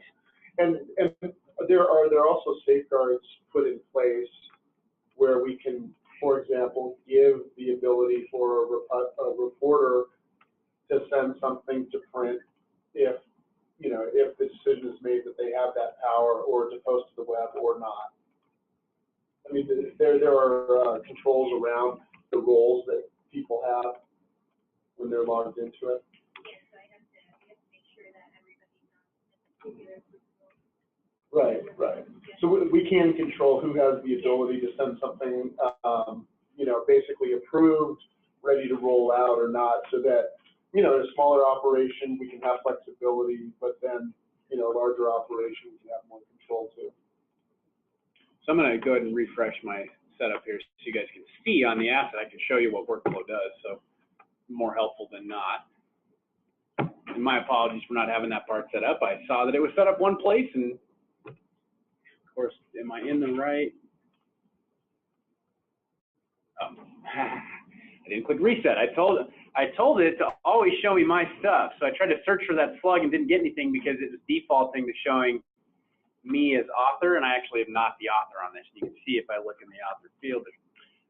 Anyway, so back in here, so we can now actually take a look at, well, that's not right. Here we go. Okay, here we go. So that workflow thing actually shows up in the tab called Other. If I say Other tab, people are like, which other tab? The other tab. Which other tab? The other tab. The tab called Other. Now, you're not going to manually touch this part of it very often because of the way that this works. And just to kind of, because this is all tied together, workflow and start time and section tags, that's kind of where we're going to focus on this right now. Once you've got a workflow on there, when a reporter is done, because this will be automatic for them, they'll get an option when they go to their save and close button. And that's one of our interface things that maybe isn't super intuitive.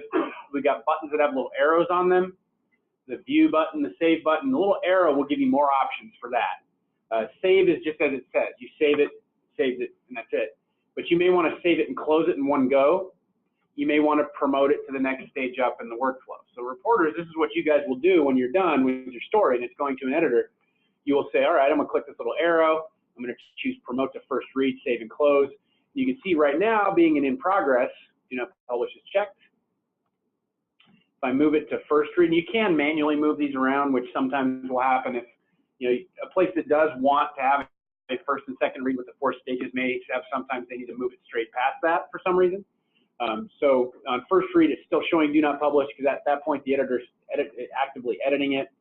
But once we get to the second read, now do not publish is unchecked. So you see how the workflow controls that.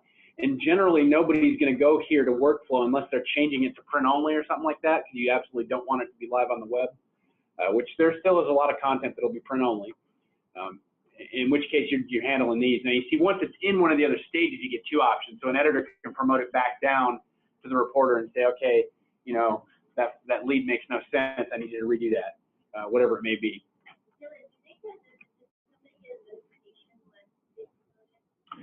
No, because there's no specific routing to any person on that. It just sends it into a general workflow stage. Yeah, the only thing that we have that will send any kind of notifications is via email, and that's like when you use the assignments tool, editor will assign something, and then your reporter and your photographers will get emails with information about it. So if it's in progress and the reporter is saving clothes, they can come back in a couple hours and it'll still be in progress? Yeah. Yeah, exactly. So Dylan, can we take maybe a short break for the folks here so they can take the restroom? There's a little more pizza and refreshments. So why don't we just take a 10-minute break and also allow you folks on the conference call to be able to take a break as well, and we'll restart here 10 minutes sharp. I am going to pause recording. Oh.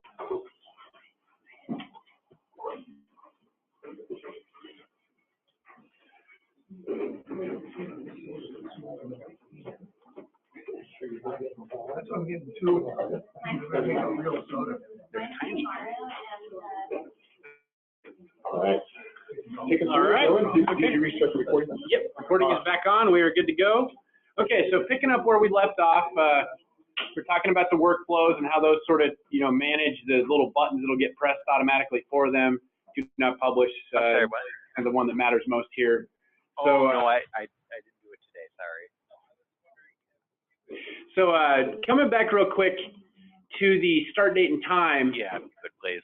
How that plays, not only, you know, there's another thing you'll have to think about with that too. A lot of your landing page blocks, and that's why we call our system blocks, because when you design one of these pages, this right here is a block, and this one is a block, and they have various rules on them that tell them to pull content in. And most of them are set, especially these latest breaking news ones, by start date and time.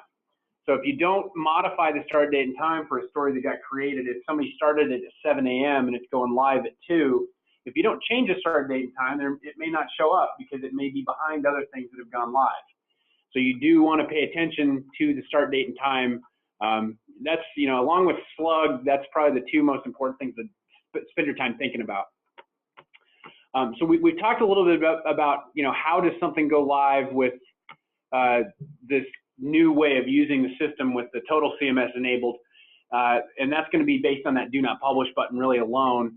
It's kind of that's how you'll make it live, is when it hits the right workflow stage, do not publish becomes unchecked. Again, that's going to be your first read, second read, depends on where that is on your specific paper. And then you've got the when is it live, that's your start date and time. And the third part we haven't really talked about yet are the section tags, and that's going to be the where is it going to be on your website. You need to have the when and the where need to be right for it to show up in the right place. Now, section tags, you're probably pretty used to adding section tags, and you'll just keep using those as you have. There shouldn't really be any changes to what you're doing with this by enabling the print aspect of Total CMS. But, you know, the same rules apply that you guys are already used to. One thing I don't know if you're aware of, it does matter what order they're in. You know, if you've got a story about a new gym being built locally, and, you know, it's probably a sports story because it's, you know, for the high school and they're going to be doing basketball and baseball or whatever they may be doing inside this new facility. But it may also be a business story if a local contractor won the bid for it and it's a big deal. And so you might have it go to various places. It might be going to your news section and your business section and your sports section. But the one you put at the top on here is the one that Google's paying the most attention to for the search engine optimization, all that kind of stuff. So do be aware that if you're adding multiple section tags, that the one that fits best is the one that should be on the top of the list. So if I add, you probably have a sports, you know, live maybe is one of them, or, you know, whatever it might be, outdoors. And then you have probably news, business. You know, if it's more a sports story, drag that one up. And you can move these around. You see click and drag, you get the little arrows, and you can put them where you want them. And there could be just one, there could be 3 or 4 or 5. So pay attention to that, please. The next, yeah, any questions about that? The workflow, just to make sure everybody's on top of all that stuff. Any questions with workflow? Any questions with start date and time, tagging, anything like that? Sort of the how does it get there? When you were just doing tags, I noticed you were only clicking like the subsection. Like, so instead of clicking news, you were clicking business or out. So should we not be clicking the news tag as well? Do whatever. We usually do it on our paper. So I was just. So everybody's different. Okay. So Yeah. Some have subsections, and technically, if you put a subsection of business there, it's still going to show up in the news section if we have it, but also in the news section of news. So you should tag it how your website is. So you should target where it belongs. Yeah. So, you know, whatever you've been taught to do at your site, keep doing it that way is what it comes down to. I meant more for, you were talking about the SEO optimization. So if news is clicked and then business is clicked, what? You would want, so so we have both of these clicked. Right. You definitely want, how about I add more? That's not supposed to happen. You would probably want it something like this, because that's a landing page. Okay. It's your main landing page is what that's for. Now, the news/business specifically actually corresponds to, if you're on the website and you go to news, I think you guys just have news. Yeah. We have the main sections of happening, and then on the menu itself, Okay. Yeah, it's been loose for about a year now.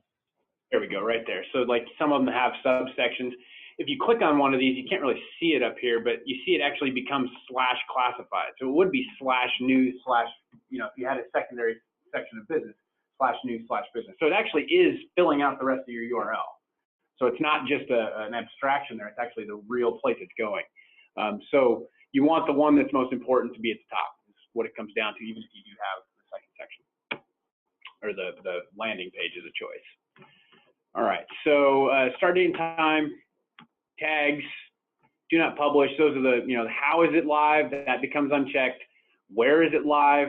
Depending on what section you pick, and when is it live? Start date and time. Now, if do not publish is checked, or the start date and time has not been reached yet, nobody will actually be able to find it. Just to come back around to what Dan had asked earlier, but it could be live on your site if it has those things in those section tags. It just won't be discoverable. People won't be able to click on it and find it anywhere. They can find it via search. So, you know, be aware of those things for sure. Now I'm going to jump back over to the print tab, and we're just going to kind of walk through what's happening in here and what these various fields mean. So we've got the slug. We talked a little bit about headline. I'm going to take that out of there now. Now, if you knew that you had a headline that was going to be for print and one for web, you could set those up and have those be there. But most of the time, reporters and editors don't fill out both, because when it gets to the InDesign page, we take whatever's in the web headline and we throw that on the page. Now, from the InDesign page, stories are connected back to the system. Another great benefit to this is when it's on a page and somebody sees something's wrong with the story, a name's misspelled, or they make a change, if they save that article from InDesign, it's going to update this and thereby update your website as well. So you don't have to go back and edit it somewhere else. It's not disconnected at all from the stuff on the page.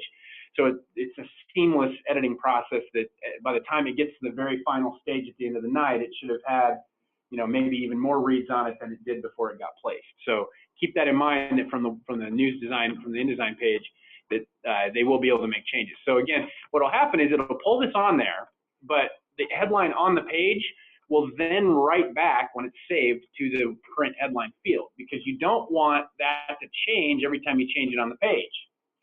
Now, the designers will have access from the page to edit this, but it's a separate place they go to. Yeah, go ahead. You just said something. So the paginator sends me pages to proof. I see there's an error on the page. I tell the paginator makes the correction on the page. it updates the web? Correct. Yeah. Now they will have to submit, if they wanted to make that change right away, if it's live on the web, you'd probably want to tell them, make this change now and save content, and they'll know what that means because I'll train them on that.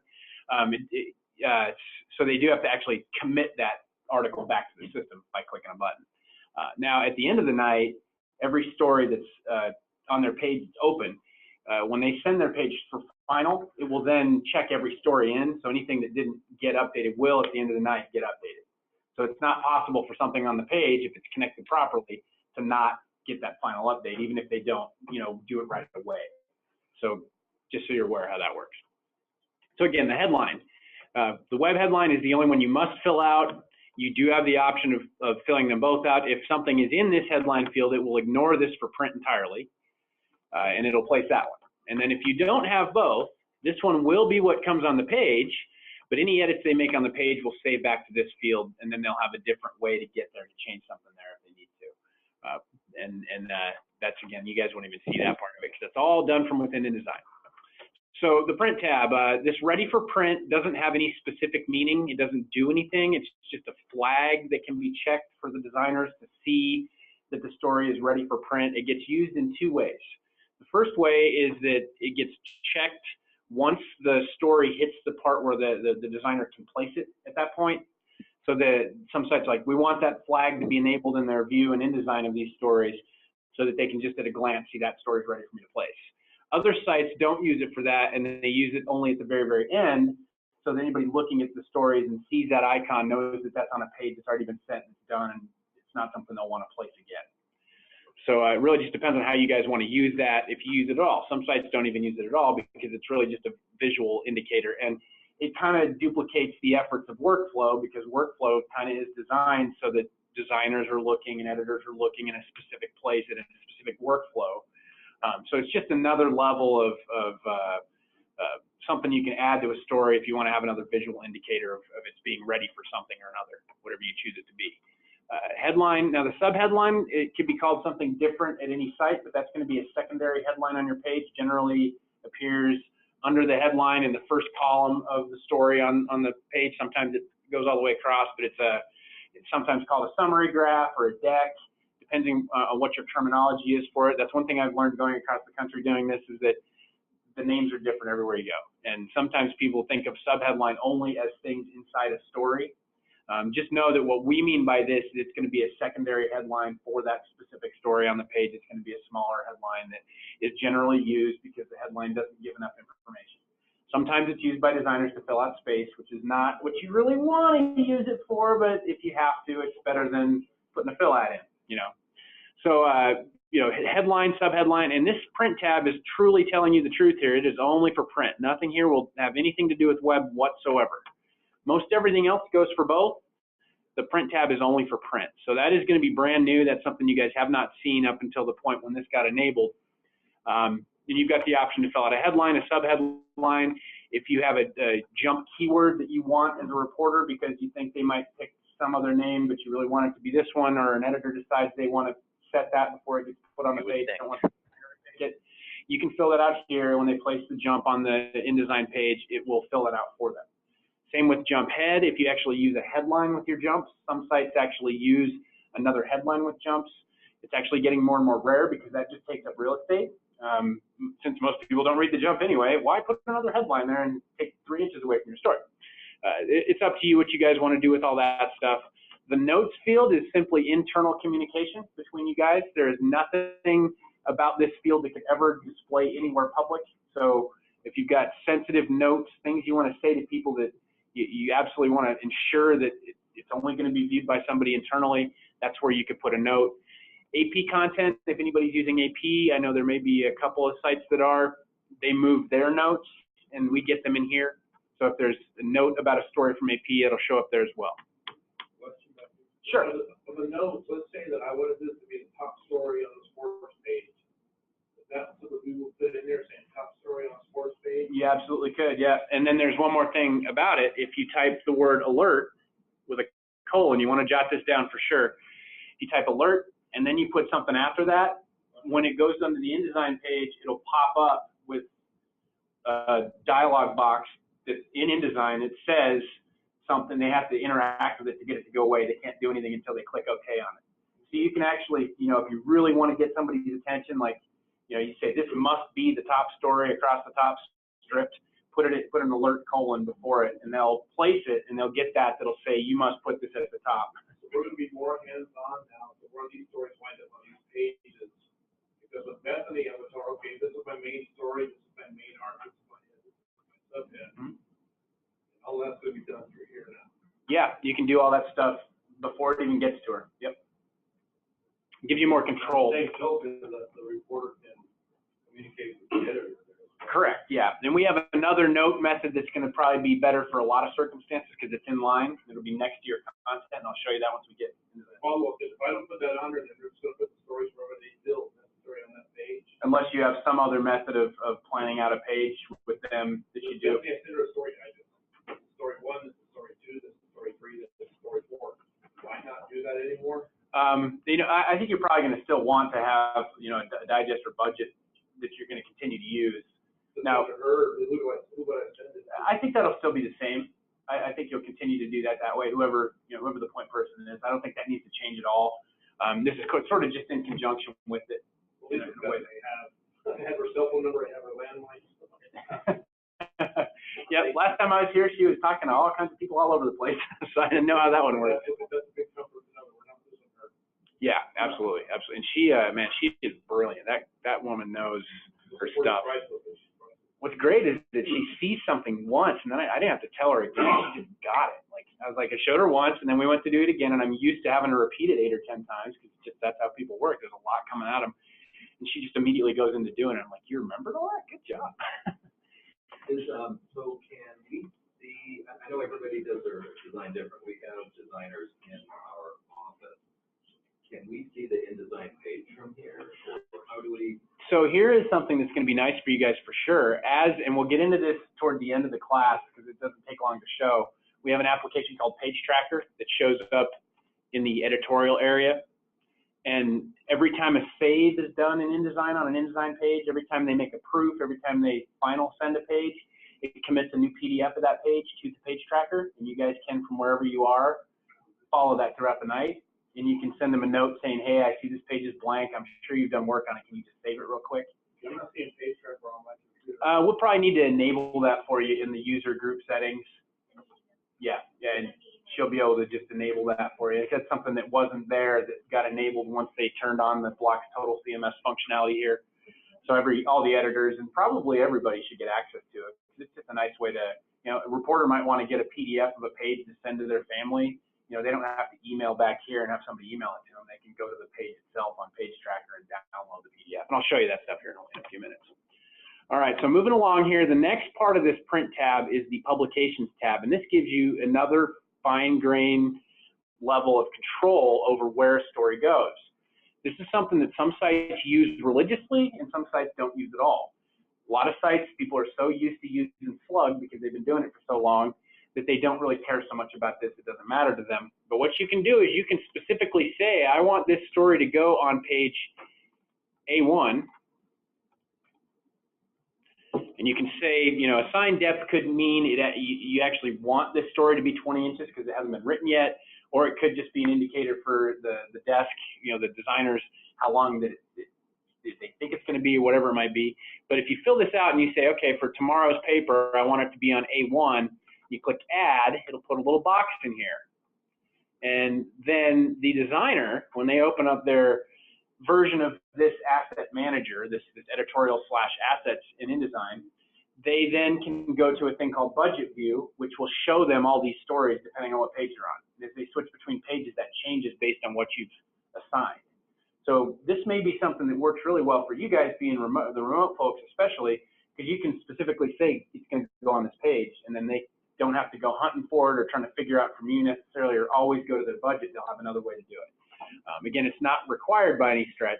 Now, let's say you don't fill anything out here. You'll notice right now at the bottom it says placed no, because it's just a story I've created here. It hasn't tied into InDesign yet.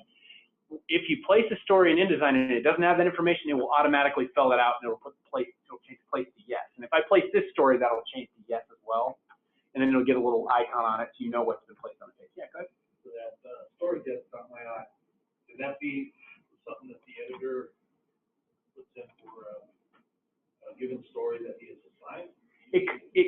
free. That's what it was designed for.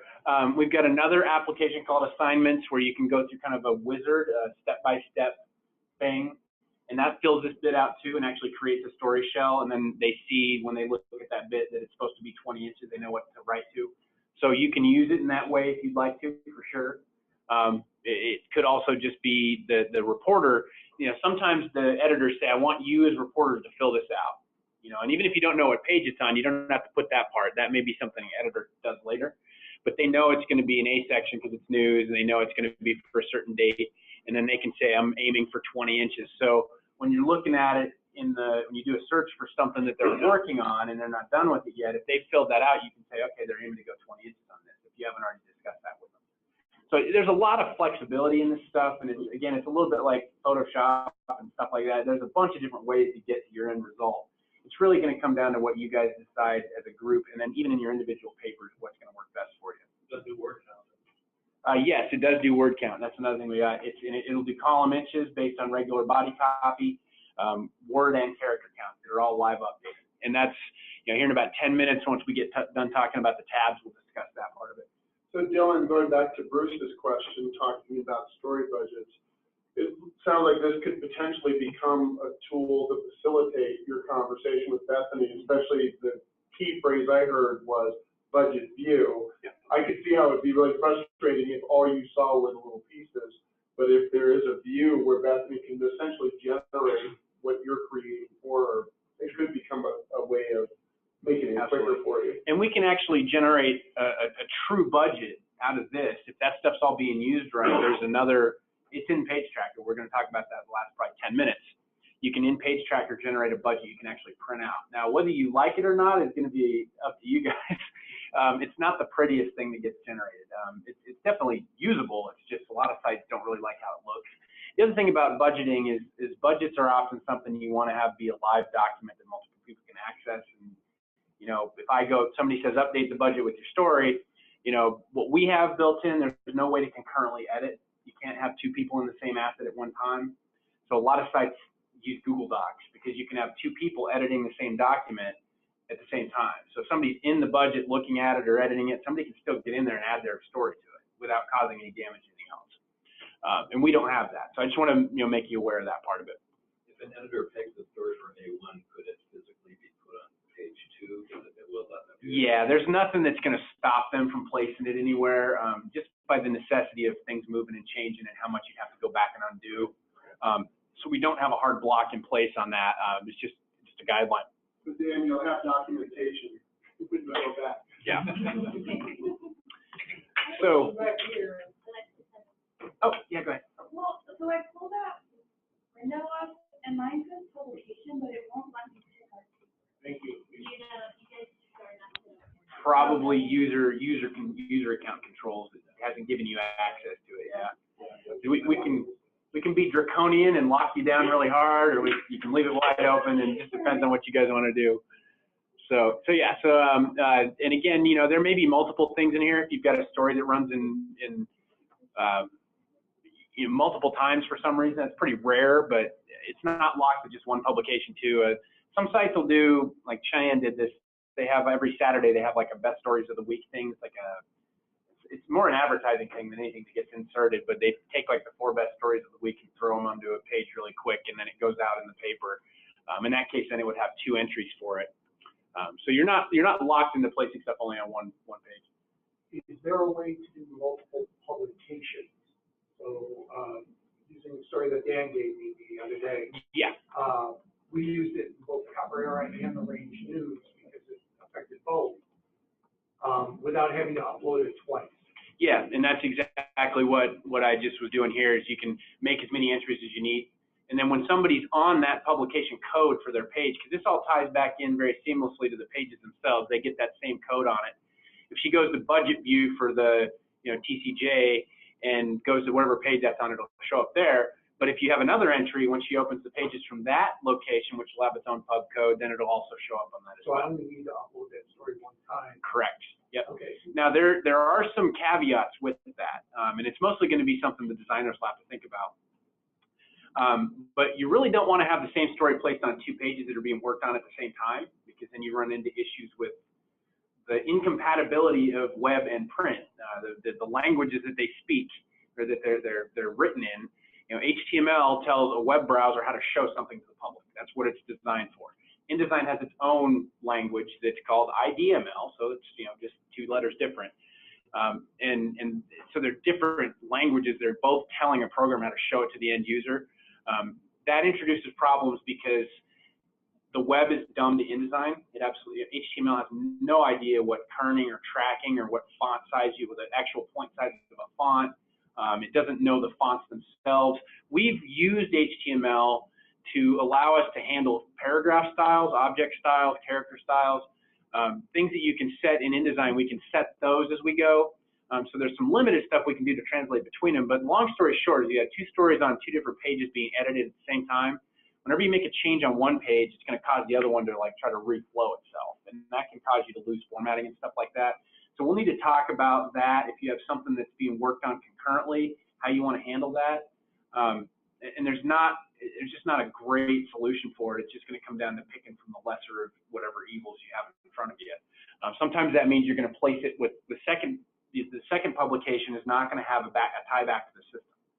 So it'll be on the page and it'll look right, but it won't actually write back, because then you'll have one that's already done and ready for the web that's going, and you'll just place a copy of it essentially that won't then, you know, tie back. So we can talk more about that as we get closer to going live. And you guys who are remote, you know, the design class, I don't think we have, it's not going to be more than one. It's just each day one, right, that we're doing, Tuesday through Friday?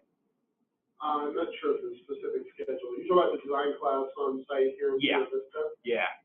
Yeah, I'm not completely sure.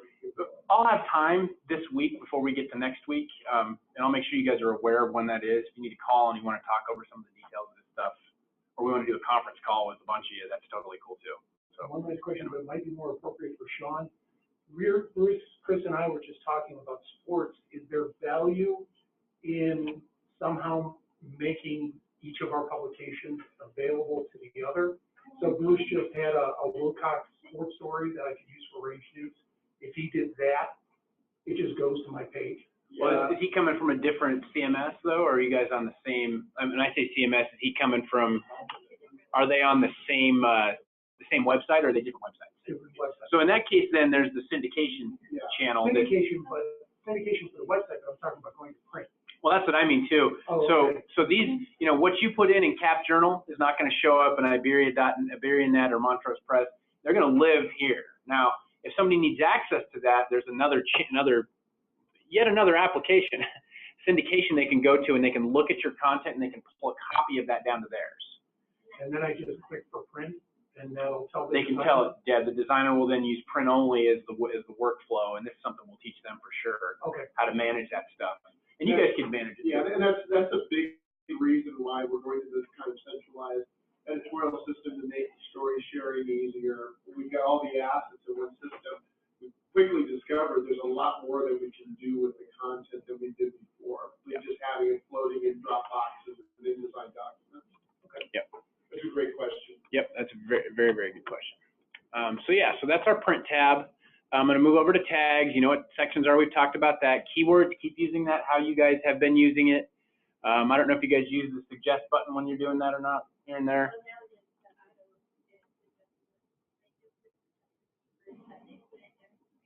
Yeah. Now there is another option for that as well, I think. If you don't like the one that's built in, I think you can still use, yeah, there's a third-party one that's run by Thomson Reuters. I don't know if you know about that, Alessia, at all. Open Calais, and now I'm not going to change it here, obviously, because it's already set, but you could test that and see if you like that better. Some sites were telling me they think they like that one better. It seems more accurate to picking stuff up that's relevant. Okay, so keywords, keep using those how you have been. Do you guys use geolocations at all? No. We can ignore that one. Sites is something that is not for this CMS. It's really for the total CMS. It's how something gets from a local server up to here. So you won't even use sites. Flags, keep using those as you have been using them. There are just a couple things I want to highlight. Breaking obviously is important because that's going to give you the little breaking flag across whatever you guys have on your template for your web. It also does allow something to post a little bit quicker. So do keep that in mind. If you really have a breaking story, make sure you're using breaking or however Alessia wants you to. And then the other one is this web only.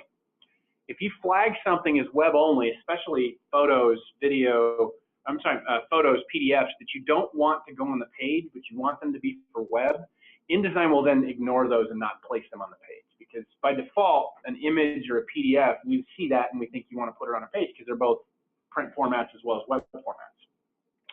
So if you've got 30 photos uploaded, but only 2 of them are for print, and the photographer or the editor already knows what they are, they can do a batch edit on the other 28 and flag them as web only. And then when it gets to the InDesign page, it's not going to try to place 30 photos, and you're not asking your designers to pick through what's there. So you guys have control over that as well for what's going on a page in terms of child assets. Now, an article almost never would get web only, and there's a better way to relate an article to another article. So really only for child asset stuff like images and PDFs. All right. They actually will still see them in front of them. It's just going to uncheck them and not place them by default. So they would have to interact with it and tell them, I really want this one, and have to do something to get it. So it doesn't make it so it can't go on a page. It just doesn't bring it on by default. So child assets are going to be, how you guys are using them already. One, I don't know if you guys are already doing this. Do you guys do a lot of embedded stuff like Twitter stuff, Alessia? You're using that stuff already? Now, are you currently using the little button here for that? Yeah, we usually use the insert embedded media. Now this one? Yes. Cannot use it anymore. Cannot? No, not if it's going for print. When they set this up, it allows you to drop in a nice piece of thing, and it makes it drop in like a YouTube embed or a Twitter embed, and then you click insert, and you actually see a nice yellow box in here. The problem is that when it got developed, Total CMS didn't exist, so there's nothing that's wrapped around that HTML code, the embed code, that we can use to hide it in InDesign. What we do with hyperlinks, what we do with the code for hyperlinks, what we do with embedded the other way I'm going to show you, is it comes with some kind of text around it that we can then use in our translation to say, okay, this is not something we want showing in InDesign, and we use built-in InDesign functions to hide that text. So if you use this, what happens is a bunch of HTML code shows up on the page in the story, and what a designer is going to do is going to get that out of here, and they're going to cut it, and then it's going to be gone from there. You don't have an embed anymore. So the one thing I absolutely want to take the time to show you is using the HTML asset to do it. It's not that much different, and it gives you more control over it. So if you go into your child assets and you say more editorial and you want to create an HTML, you can't see it's down here, this HTML field. Now all you need to do here is give it a title that makes sense to you and drop your embed code in that. And I'll go ahead and do one real quick. Keep hitting that thing, I don't mean to. So I'll go to YouTube. I think I'm probably logged in here, so what are we going to get? They're not. They're going to keep leaving it there, and I don't know why, but that's what I've been told. It's not going away. Here we go. Let's do some disc golf action. So YouTube, for instance, you go to the share button, and this is the same for Twitter, same for Facebook, Vimeo, almost anything that's got a video or whatever has some kind of embed. So in this case, I'll go ahead and copy it. YouTube's really cool too. You can actually, you can't see it right here, but this says start at. You can tell it to start your YouTube video at a specific time, because sometimes you get something from the police that gets released, and it's a robbery in progress. You want to show that because you got access to it, but the first 10 minutes are nothing. So you can tell it to go directly to a specific point, and when people click on that on your website, it'll start at that point. So keep that in mind. You have a lot of control over this stuff now. So if I copy this and take this back into my HTML, drop it right in. Actually, I probably should do paste as plain text. And then, sample, embed, save and close, and then I can drag that directly in line.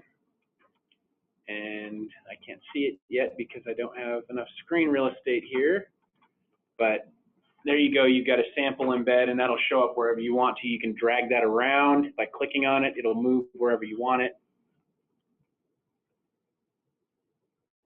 If I wanted this to go below, I can drag it below that one. I probably don't have enough text in here. Let's do it now. And And then you've also got some controls on it that you can tell it to display differently, like you want it to be centered because it's not wide enough to fit. Some embed you might get, it's not wide enough to fit. You can tell it to be centered on the page. You can tell the width to be half or full if you've got a photo that you're doing. And this is the same for all of the things you drag in line. And pretty much every asset we have, you can drag from here in line. And then it will no longer ship the photo. It will no longer show at the top of your story among all the collections. It will only show in line. So you guys as reporters are going to have a lot of control, if you haven't already been using this stuff, to make your stories look, you know, like CNN and those kinds of sites that are using the official things. Like I said, you may have already been using them, but it's amazing how much of a difference it really makes to have, you know, that kind of stuff on your site, because it makes you look even more professional. And, you know, and to the kids, it makes you look cooler. You know, anybody under the age of 30, like, oh, they're cool. They've got the actual Twitter. And on top of that, then people can click on the link and follow the Twitter feed and whatever it is that's involved with it. So there's a lot going on with that's really handy. So remember that Yeah, all that stuff still works as intended, and that actually is probably better for Twitter. I forgot that's even there because we don't deal with that much on the total CMS side. But yeah, keep using that for sure. That's gonna be nice. And then of course we've got all the different formats. The only one that really isn't used anymore is Flash, because it's just been kind of deprecated from the whole web. Nobody really uses it anymore. You can even do stuff like attach a zip file full of documents on your story that people can download. We did that in Tucson. The illustrator there, Chiara Batista, fantastic. She did a bunch of sugar skulls for Day of the Dead that she created, you know, her own design. She had 4 or 5 of them, and we took all the PDFs, put them in a zip file, and attached them online, and they got like 4,000 downloads or something like that. So, and we actually now can. This is new in the last few weeks. You can actually attach a computer file. You guys created your own Windows program that you wanted to submit and have people be able to download. You can attach it directly to the story.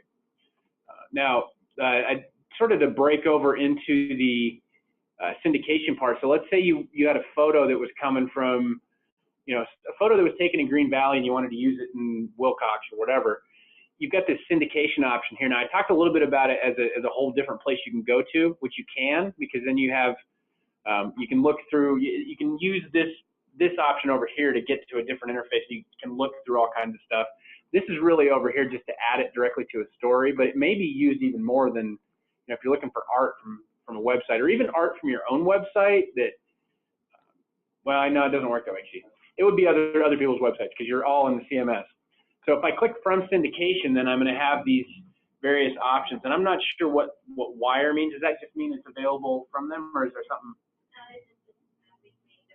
Okay, but it's actually looking at their CMSs, right? Yeah.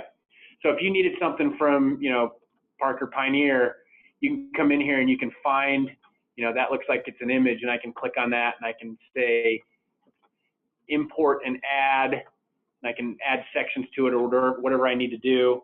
And then once I'm done with that, oh great, I'm gonna have to make it even smaller. I'm not going to actually add that, but once you do, you get an add to asset, and then now you've made that asset a part of your CMS. So that's what we were talking about earlier. When you're looking through syndication, that's all stuff that lives elsewhere. It's not in your CMS, but you can bring it back in and use it that way, and then tell it to be print only or whatever, so it doesn't go back up onto your website. Or maybe you do want it on the website, and you can just keep, you know, use it, and it'll live in both places. So the CMSs are unique individual. Each website is its own unique individual storage space. But through syndication, you have access to view into all of them and pull that content in to be part of your system. Yeah, you might as well. Yeah, I mean, unless there's some specific reason not to. I mean, mostly pulling from syndication for, you know, larger papers that use an AP and that kind of thing. They might also be using, you know, some kind of thing that they can't use on web. It's only print. So that would be the, you know, that would be how they'd use that. So child assets, the only other thing really to know is that the order in which you put photos is how they're going to show up on the web. So if you have 10 photos and you want them to show in a specific way on the web and in print, coming in, you know, stacked on top of each other or in some kind of gallery that's attached to your story, it matters the order you put them in, top down. Everything's top down in our system. Sibling assets is the best way to get 2 stories to connect to each other so that they have a link to each other on the web. It doesn't require you to do anything but add them. If you add a story, an article as a child asset, it does the same thing on the web, but when somebody places the story in print, it's going to try to pull that secondary story on there as well. And you really don't want that because maybe it's on your website live and pulling it on causes it to retranslate and change something. Maybe it changed some bolding that you wanted to have online. It gets rid of that for some reason. For various reasons that can happen. So we really don't suggest using articles as child assets unless you are being very careful and calling them web only and things like that. It's just a lot easier to use sibling assets. And now that they've got the default of that not showing up at the very bottom of the story like it used to, which was kind of worthless. Any link at the bottom of a story underneath the tagline on the web, it might as well not be there because people aren't going to generally scroll that far. You want that kind of information to be embedded higher up, and they've now, by default on almost all the templates, that's what happens. We have an area for parent assets, but it's really mostly for the child asset itself. If you're in the child asset and go to your related tab and you look at your parent assets, and it's got an entry. It's great for photographers who might have one photo going to multiple places on the web. They can attach it to multiple stories from one place instead of opening multiple stories and attaching it to each one. You can see it's a lot fewer clicks to just say add, find story, click it, add, find story, click it, then to open story, click, click, click, click, click, close, open story. So again, it's all about the efficiency on that. That's the only time you'd ever really go to the parent assets one is if you're in a child asset, you need to attach it to other stories. Links, you guys probably already aware of that, just, and it's web only for this, has nothing to do with print, just creates a little box of links. Comments is, I guess, dealing with end user stuff.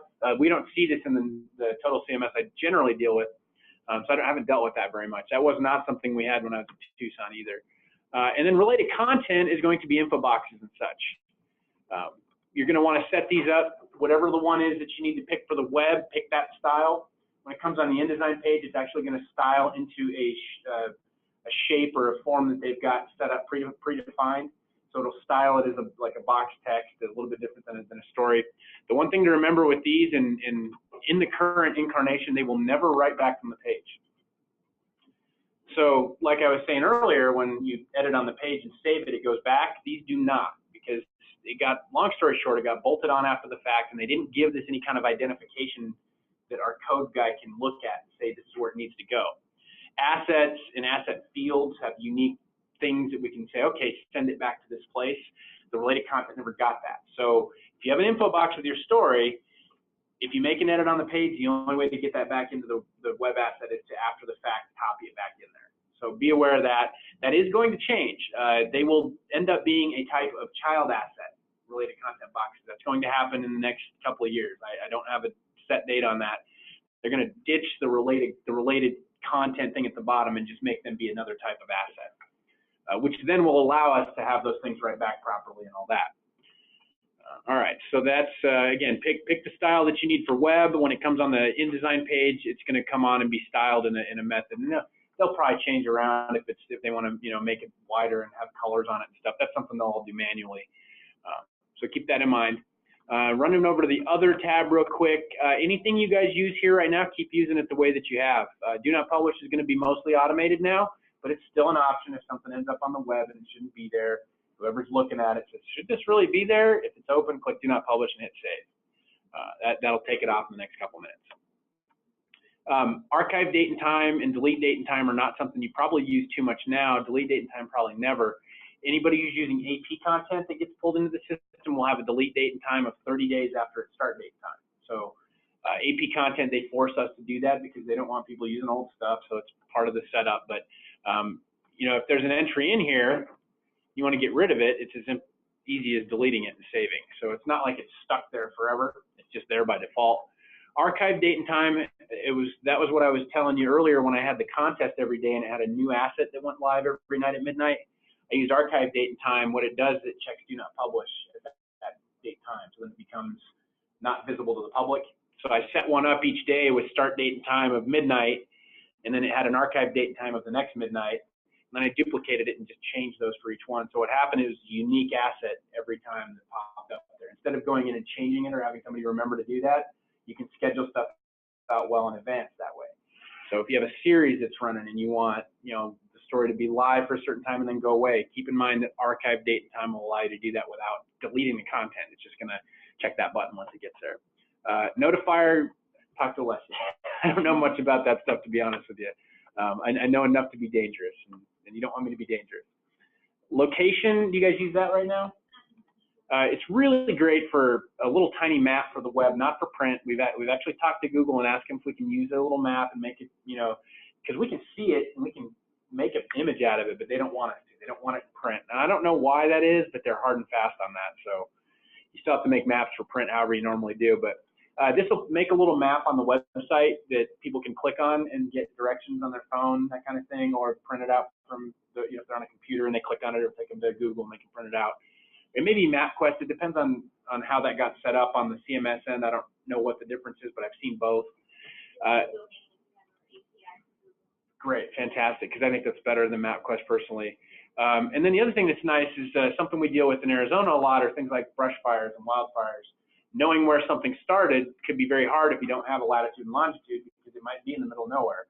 You can get a latitude and longitude and punch that in, and it'll drop a pin on the map exactly where that is. So, you know, you could say that the fire that now has burned 1,000 acres is started right here, and they're investigating how it happened. Would it create a map for you that you could actually use? Not in the print side, no. It's only on the web side, yeah.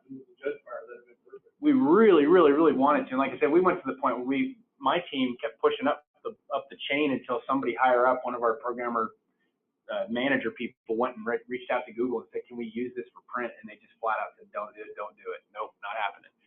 And I'm like, I don't understand that, but, you know, especially because them and Facebook have both promised to, oh, hey, you know, our all across the world advertising model is hurting print journalism. We want to help back, and they haven't done anything to help. They said specifically we're going to do this. They never have. So can we have the map at least? I mean, what the hell? Workflow, again, you're going to have other options here. It's not going to be very many. For the most part, you're going to see pages, which is something that nobody ever touches. It's in the background that happens automatically for the InDesign side of stuff. But you'll have a print and web, a print only, and probably a web only.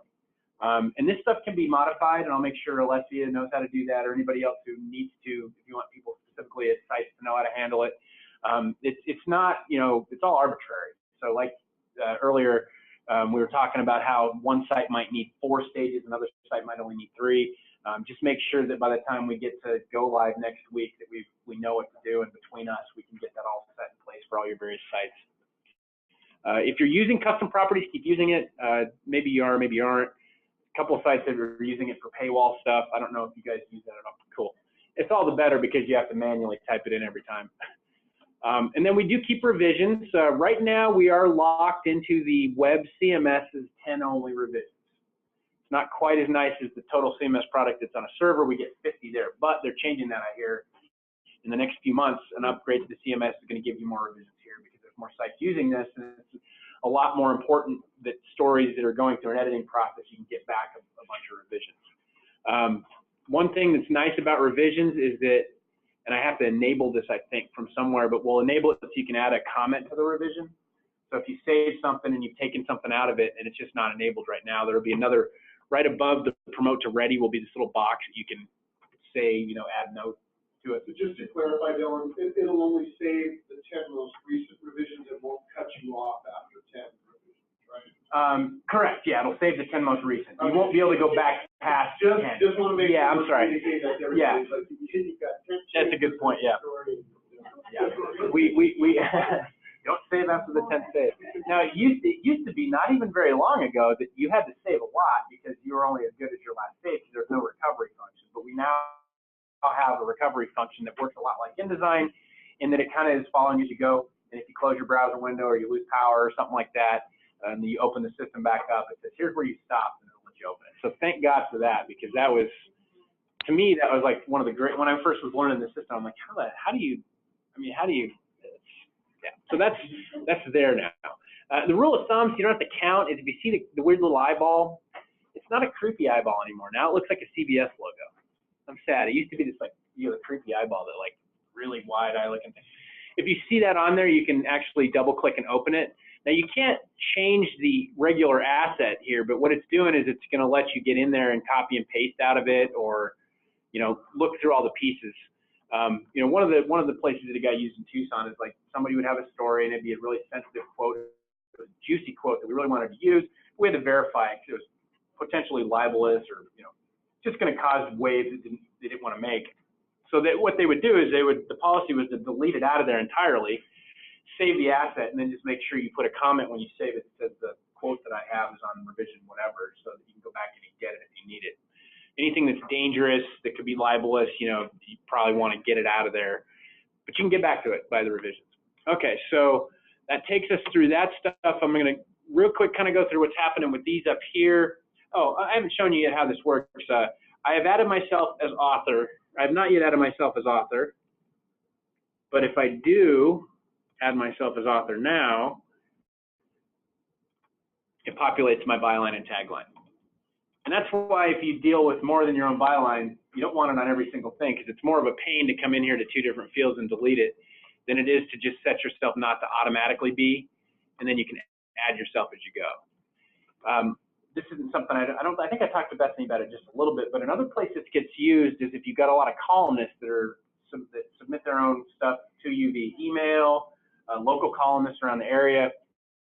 You can set up an author for them that doesn't actually have access to the administrative part of it, but you can go in there to their author and fill out that information so that when you get that and you paste it in there, you don't have to go copy and paste for somewhere else or type it in yourself and potentially entries an error. You can choose them as an author and it'll populate that stuff for you. So keep that in mind if that's something you're interested in. All I need is a list, or if it comes down to Alessia or somebody on the WIC team that sets that up, get them a list of the people that you need, and they'll set up essentially a fake email address that's not real, and then that user account will have that information. Matt Hickman, that sounds like a perfect tool for you. That it does. Okay, so coming back in here, we've got a bunch of tabs up here. The body copy, fairly obvious what's happening in that. Summary is specifically designed, if you didn't know, to trump the first graph of a story on a landing page. So on a landing page, that's classified, that's not going to be helpful. You're going to get this little blurb right here, and that little blurb is the first graph of the story by default up to a certain amount of characters that get set. Sometimes you have a feature lead that doesn't make a lot of sense by itself there. You know, he was on fire, and that's all it says, and it doesn't really help. You know, was he really on fire? Was he playing basketball? Was he playing NBA Jam? So the summary field allows you to trump that, and that's going to, you can control that there. Nothing to do with print. Tagline, print, and web, that's pretty obvious, goes at the end of the story. Teaser is really nice if you have no art with a story, but you have a logo that fits. Some sites have a bunch of common logos they use because it's a better idea to put art with a story than not when it's live on a website. And maybe your related assets don't really have any good art there either. Maybe you have a series and you have a logo you created for the series. By using the teaser field to upload a file from your desktop or copy from another asset, on your landing pages, the thumbnail for that is not going to be the first image. It'll be whatever you pick for teaser. So that also kind of goes over the top of that and lets you have some control over what you're seeing on your landing pages. Cover art is similar, except what it does is it puts, when you're on an actual article page, it puts a photo behind the headline. And I don't know if this actually works with regular article templates, but it's mostly for the long form presentation.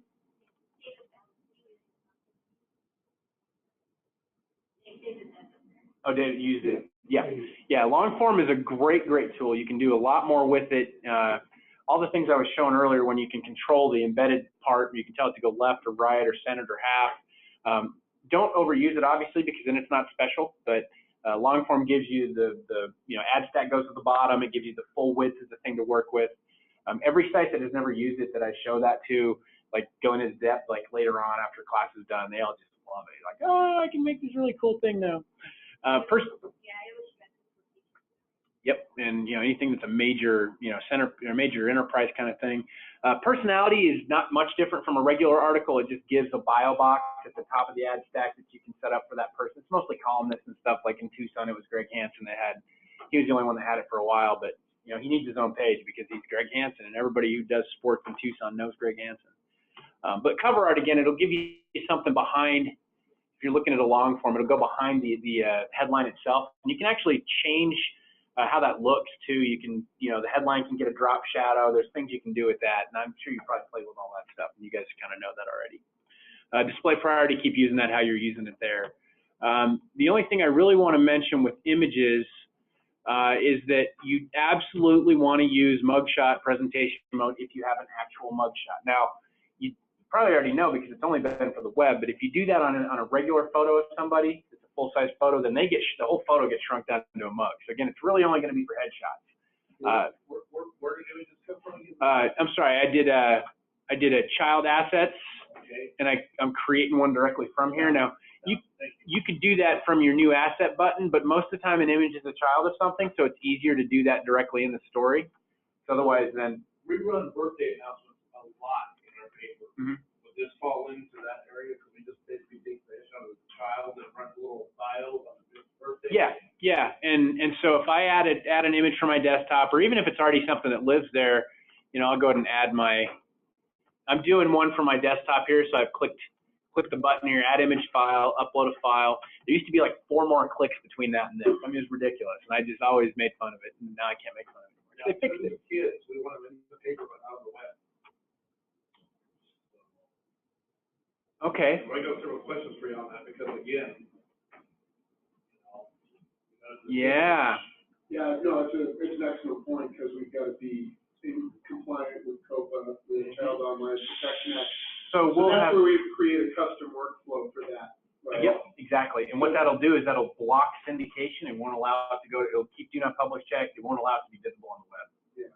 So definitely follow up with us on that. Yeah. We'll make sure.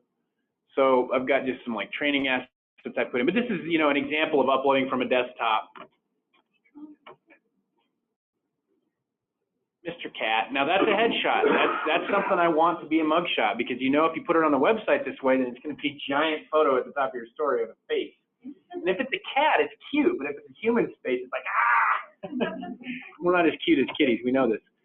So in that case, you absolutely want to use the presentation mode of mugshot. You'll click that button. What that'll do is on the InDesign page, it'll actually then take it and put it in the right size mugshot frame on the page too, and save your designers the hassle of trying to take a photo that's this big and shrink it down to that big. Which if you've ever used InDesign, you know that it's not fun. So it'll also then on the website, it puts it in a mugshot. So instead of it living up at the top of a story, oh, yep, I'm not a subscriber. Instead of being up here, it'll then show it down here as a mugshot. So use mugshot presentation mode on actual mugshots. Can you step back one step and show how you got that menu up? Sure. Right here? This one? Or you mean the? Also under presentation. Right? Yeah, so it's in the same spot as it is on stories. It's just got different stuff in there. And whatever you do elsewise, if you guys decide you have a panoramic or a showcase or the infographic, some of these are really cool. The infographic's a good way to get a map that has a bunch of pinpoints on it. The bad thing about that location thing I just showed you is you can only do one. This one you can actually set up a map with a bunch of pinpoints on it. Does cutout get used very often? A cutout option? You know, I'm not really sure. For the print side, no, because that all happens outside of the website. Images for print, images that are going to be for print and web, once they get placed on the InDesign page, we take the high res and make a copy of it and put it in a folder. So it's not, images are not tied back to the system in any way, shape, or form. Once you upload it here, the print part is separate entirely. Now the caption will write back, and the edits you make to the cut line, and I like to say, when you're dealing with total CMS, our image assets are really caption assets that have photos that are along for the ride. Because it's the caption itself that we tie from the page. When you place a photo on the InDesign page, the caption is the part that writes back. The image is just a copy. And it's a copy of the high-res image that if you've ever been to the tab called Other in an image, you scroll down a little bit, there's a high-res. Now, this was a very low-res image, so it doesn't actually have a high-res, but anything you get from AP, anything your local photographers are taking, lots of stuff you pull off the web, if you upload it, it's going to be a high enough resolution image that it's going to keep that here. Now, for the web, what it does is it creates a series of thumbnails that are based on the different sizes of photo on your different pages on your website. And they're all super low, the resolution's good and they look nice, but they're all super compressed and really optimized for speed. So the high resolution image you upload, there should be no reason to cut that down or pare that down, unless it's so high that our system won't accept it, which I think they've solved that. I don't know if you run into that anymore. We get there's a Washington Post photo feed we get, and they move these like 10,000 by 10,000 pixel images, and those simply won't go into our system because it's like way the hell too big. So whenever you upload a photo, if it's a high res, it actually just stores that high res in a place where nobody will actually see it. Because you don't want to serve that to the public, because it's probably more data than they're going to use data. You're going to spend money on storing it. So instead, what we feed them is a series of previews that get built by the system itself. And the only time the high res gets used on the web is when you're doing the buy button. Somebody clicks buy and they want to buy it, then they'll get the high res and they can have that full resolution image. And then we use it in print, obviously, because we want a high resolution image there. So you said that the photos aren't tied back to the web, so if they do any kind of like cropping or image alteration for print, it's not going to show up on the website. Correct. Yep. And so, and likewise, if they do a set crop here, and they set a crop just to be the cat's eyes, when we pull this on an InDesign page, it's not going to just be that. It's going to get the high resolution image, because this crop isn't cropping the original. The original always, it never gets touched because it could be purchased by somebody mainly. So that is how that works. I'm gonna, yep. Do we ever have to put like the color image or the black and white, or is it once we hit upload? Yeah, so let me explain how that's gonna work for you guys. Some sites, I would say some color, and almost necessarily black and white, but always some color inside of it. you generally shouldn't have to do anything except upload the photo that you've got. Okay, so If it's a color image, upload the color image and don't worry about it. If it's a black and white image because it's an old photo, it's just going to have to be black and white to put it in there. What this is for is, well, the example is last week in Cheyenne. What they do with their web obit photos is they make them into small, like 250 pixel by 250 pixel things, so that when they go onto the landing page of a story, they're not huge. But that's not big enough resolution for print. So they have to, every time, whether it's black and white or color, upload the print version of it there, because by necessity, they're making their web version so small that it doesn't get a high res. So it's rarely used. You guys shouldn't have to mess with that unless you have some really strange thing you're doing on the web. Correct, yep, and you'll pretty much never touch this stuff. It'll always be add image file, upload a file. Yeah. It also is used for, sometimes you have a column sig that's different in print than it is on the web, and so you want this for the web, like it's a mugshot of somebody. Now that's getting driven by author mostly, so you're probably not having to worry about it too much, but some sites have a child asset that's a mugshot of their columnist, and then for print, they put a JPEG version in here that looks different because it's got like the person's name and it's got lines and stuff on it. Do you need to slug photos? Yes, you should slug your photo, and the rule of thumb for that is to copy your slug from here and paste it directly into your image asset, and then throw a number at the end of it. Now, you'll see I just looked like I broke a rule. I told you no spaces in slugs, but that's not in the slug. The slug part really is just this. And as you'll see here in a minute when we move to searching for this, and I'll show you how finding this stuff works, what happens after the slug itself doesn't really matter, because nobody's going to actually be searching for that part of it. It's going to be some kind of metadata about the slug. In this case, and you can do it however you want, but I always suggest to put it same exact slug with a number, because when people do a search for that and they see all of the things come up, anything with a number, they'll real quickly get used to seeing, they'll get used to thinking of that as a photo. And the one that doesn't have it, they'll say there's the story. So they'll be able to see it. And designers especially will have that when they see it. It'll have those icons that indicate whether it's an article or a photo. Exactly that too. So there's a couple different ways to do it. The other thing that happens in Tucson is when they have an editor read a story, not only are they moving it between workflows, but they also then are going to throw their initials at the end of it so that they know who read it last. So as long as you are keeping the slug itself and never breaking those rules for that part of it, you can put stuff at the end of it because people aren't going to see it. Dylan, I'm going to just do a 15-minute warning here, just because I want to make sure we're respectful of everyone's time. I know we definitely want to hit page tracker, time for questions, and then just a short wrap up for us. But I just wanted to give you a heads up in case. Absolutely, I'm thinking the same thing too. I'm constantly watching that clock. So real quick, I want to talk about how we're searching this stuff. So I find this. Well, actually, yeah, I'm going to find this story because it's an exact match. But you'll notice if I hack any of it off, if I just look for that part of it and click search, it comes up with nothing. So I literally am telling the system with this slug field, find me only stories that have exactly that and nothing else. So how do we get around that? Well, we use a wildcard. If I do a Shift 8 and throw an asterisk at the end of it, and that's the only one we're using is an asterisk, Now I'm telling the system, give me anything that starts with that date string and anything else that comes after it. And if I do that, looks like I'm the only one that has anything in there right now, which is fine. But the thing that's nice about it though is that when you come in for a shift and you're an editor or designer, if you're dealing with the sports section from whatever website they're in, that's the nice thing too, is all of their stuff is cordoned out into all the various websites. So they're not having to pick through a giant pile of stories that are all, because then you'd have to add for sure a pub code for GV for Green Valley or something like that. So they're going to come through and they're going to do that, and they're going to see every story for the day based on that. So that's why a lot of sites don't even use the publication tab, because it's real easy to see everything based on that search. And then conversely, if you wanted to find every sports story, then I would put an asterisk at the beginning and the end, because I'm saying to the system, I want those 6 letters in that exact row, can be anywhere in the slug. I'll take anything that comes before or after it.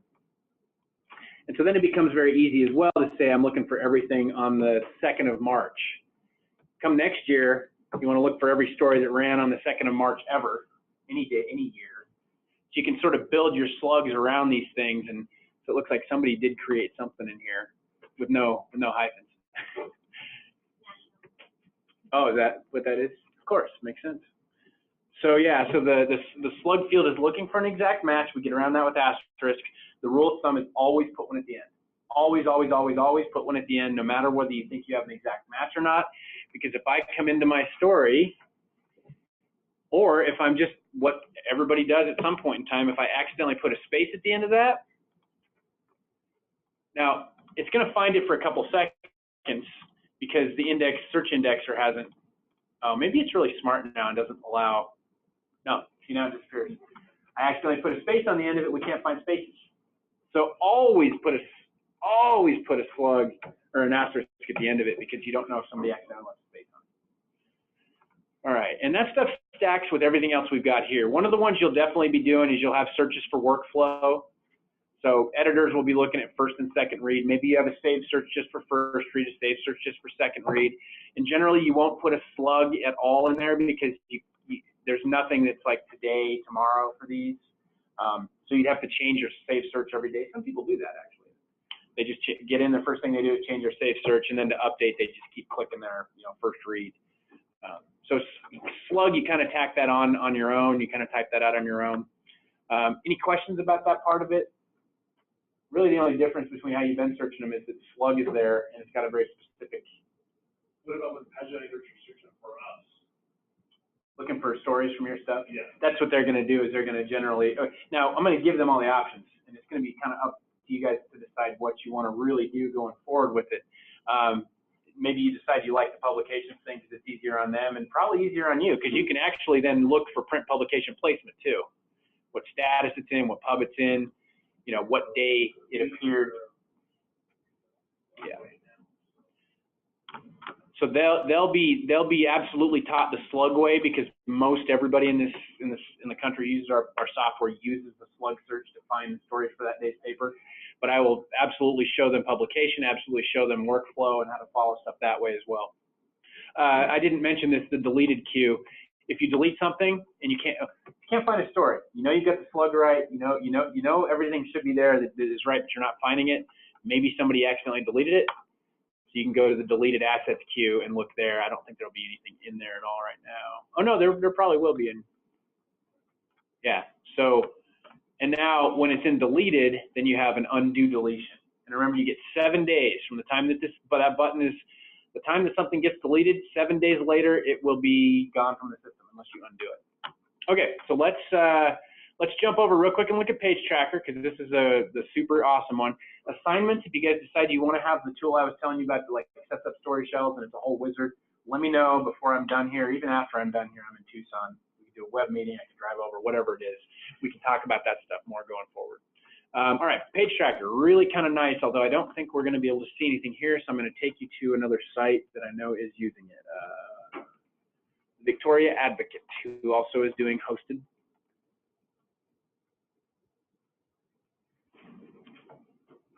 Yeah, nice publication too. Yeah, they're and they won a bunch of awards this year too, and their staff is fantastic. That's a really fun place. I had a good time there. not what I was expecting of Texas when I went there. It was kind of, had Texas-y things, but also had non-Texas-y. It was really kind of cool. So page tracker here, what it's going to always do is it's always going to default to showing you tomorrow's date going forward. So if you want to see something old, you kind of have to come in here and click the button and go back and look. But they have their set for today going forward. You can set it one of two ways. Today going forward, so it's going to show you March 11th, or tomorrow it'll show you March 12th. So it's going to have search results here, and this is going to show you all the publications that they've got. Now, there's some in here that are like TRN. Generally, each of your individual CMSs is only going to have one or two. Maybe you've got a special section category publication code you set up. So once you double click on it to open it, you see it opens in a tab interface just like browsers are. And then what's going to happen is it's going to populate this. And this is today's paper, so you're seeing it in a done state. I'll show you this one, and I'll show you the other one that's for tomorrow. But the first thing I ever do is come here and do show gallery view, because this just isn't really easy to read. I mean, it's already hard to read because the projectors aren't easy to see on screens. But this gives you a much nicer view of everything. And it shows you pages that are facing. Now, these are two separate pages. It kind of looks like they're together.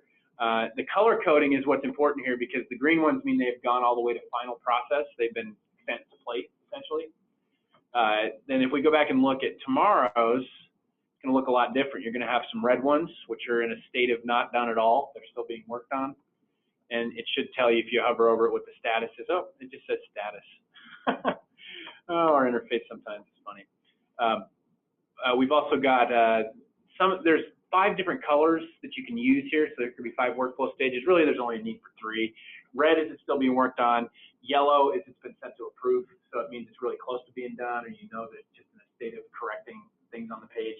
That may be what they use for you guys to pull it open and start making your corrections. That may be, they do a proof button and you see it go yellow, and then you download the PDF and you make corrections and then send it to them. Because that's what you're doing now, kind of, right? From afar is over PDF. Yeah. It's Dropbox. It's using Dropbox. That's probably better to just keep using Dropbox. Now, do they send you PDF through Dropbox as well? Like an in and an out? We have our people in office, so I walk over to their desk. You have them in office. I keep looking at you directly, but anybody who's remote, truly remote, and having their design done here, how does that work for any of you guys? Doesn't he send us a PDF? Like on email? Oh, Dropbox. So he sends us a PDF and email. We open it up and do it that way. And then put it back in Dropbox and she picks it up. No, well, we just tell her page 1. Oh, okay. So if there's corrections, then we can email back and forth. Okay. So you guys will have access once something goes yellow. If you double click on a page, it opens this up. And you actually have yet another way to budget stories. You can add stories through here, and that'll give them that publication information too. You may find you play around with that a little bit, see how that works for you. And then anything that's, anytime a page gets saved, anytime there's a proof or a final output, it'll send a new PDF, and you can click on the PDF button, and you'll get the actual full res PDF. That now looks terrible up here, but it looks great when you actually look at it on your screen. You can print it from here. You can do anything from there. So I don't know how much you guys want to talk about that. If you're paying for Dropbox, and that's all you're using, probably. Well, I mean, that could be a much longer conversation amongst all our teams, but I will tell you that getting things into a system where we have a flow, I think long-term is probably going to have a better benefit for us. So we're paying for Dropbox? I think by definition, if we're using Dropbox, we are paying for Dropbox. Yeah. When will that be cut off and we won't be accessing Dropbox? Oh, that's not even. We're not talking about cutting it off at any time soon. Basically what we want to do is establish there's no longer a need for Dropbox, have everybody off of it, then we'll cut it. But we're not gonna cut it specifically to eliminate an expense. Just to have it as a backup. Absolutely. The bigger motivation around this versus Dropbox is creating a system that's going to be more efficient for that communication. My concern is next week.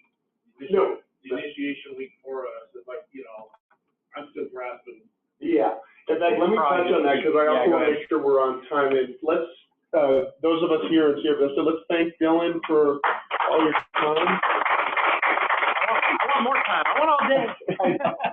Well, and you're going to have a lot of time with the page designers. And just know the page designers are getting the full training. Manuel brought up a very important thing which we can follow up on, which is if you have cheat sheets, that are for editors and reporters, we definitely want to take advantage of those. We appreciate the in-depth training. I just want everyone here in Sierra Vista and everybody on the call also to understand from our, from the digital team's perspective, even though we're doing 2 of these trainings, one more tomorrow, starting at 9 Arizona time until noon, our thinking is not, okay, you had your 2 training opportunities, good luck, have fun.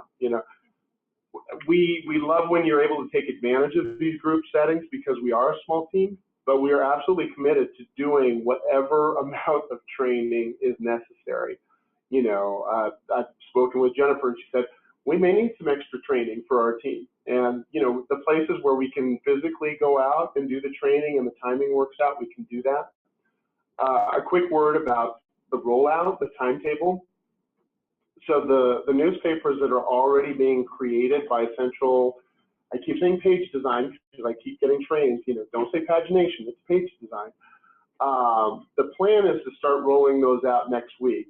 We are going to be following up with everybody individually because the most important thing is we want to make sure that after tomorrow's group training, all the editors and reporters, anybody who's going to be touching the system, and then after the page designers go through it, that everybody feels like, okay, we can do this, and that we're going to actually do some side-by-side runs to demonstrate this. In my other life as a lead of Central Design, we're doing ad dumps this week to make sure that the ads will dump properly and will flow properly. I shouldn't say ads and dump. This is the old editor in me using derogatory terms. So there are a couple exceptions to the Central Page Design team. For example, Nogales is going to roll out later. I know, some places that are about to come on, like Ontario, we're addressing differently. Some other newspapers that are outside the group, like New Iberia, Green Valley, we're handling separately. So we are going to follow up with you individually and make sure that, if you have questions, we're answering them and that we don't roll anything out until we've actually demonstrated this is going to work. So I don't want anybody to worry that we're suddenly going to just flip the switch next week and you're going to go, oh, I don't have my safety belt on. So we have that. Dylan, if you would be so kind, 2 minutes. I sent you a couple of Monday.com invites to your email. Do you mind pulling one of those up since you're recording? Because I sent you an invite to the WIC Editors and Reporters Bulletin Board. And I want to give a big shout out to Dan Shearer because Dan initiated this concept, and what he said. Which one was it? Yes, that's perfect. So Dan initiated or started this initiative. He said, I want to have a place where our newsrooms can have conversations around content that's not a Facebook group or, not something where we're just giving away that information or is, unsecure. So this is a tool we've been using for project planning and communication. I believe just about everybody's been sent an invitation. As a follow-up, we're going to resend invitations, but Dan has been fantastic and been very active in facilitating conversations. I will tell you, outside of me taking the time to read all the amazing content that I can that you guys create, I mean, that's my carrot at the end of the day. Is if I can get through everything else, then I get to go and, at the beginning of the day or the end of the day, I get to read all the great stuff. But my other carrot is I get to go to this board and see like the cool things you guys are sharing. What is the best way to do things? I've added a thread that says total CMS questions. Please feel free to use that thread as a way that we can optimize. This is really a two-way flow. The other thing is, if you don't mind opening the other invitation I sent you. Is that the Wasilla? Yeah, that was the Wasilla. And I'm picking on Wasilla because Jeremiah has been a lead on talking about the whole idea of not digital first publishing, but whatever platform is appropriate. And I've sent out these invitations to each individual site. I realize everyone's had a lot of things going on. When we were talking about creating story budgets and plans, the intention of this board for each location is to give you a tool to do some of the planning. and we're just starting it out basic. Days of the week, and Dylan, if you'd be so kind as to click on one of those days of the week. And we just started out, okay, here's the name of the story. We're going to do this on Sunday. We're going to do this digital on Sunday. We're going to do this print on Tuesday. And then, you know, if you click into the comments area there, right there, then you can, you know, you can change the name of it up there. You can write more details. You can have some communication. But we really want to try and give you guys tools that can help you with the planning, so that you can, you know, hopefully what we want to have is on a rotating, ongoing basis, have at least one, you know, two, maybe more things scheduled for digital every single day, but give you a tool to do this as well. And with that said, I technically went 1 minute over the promised time.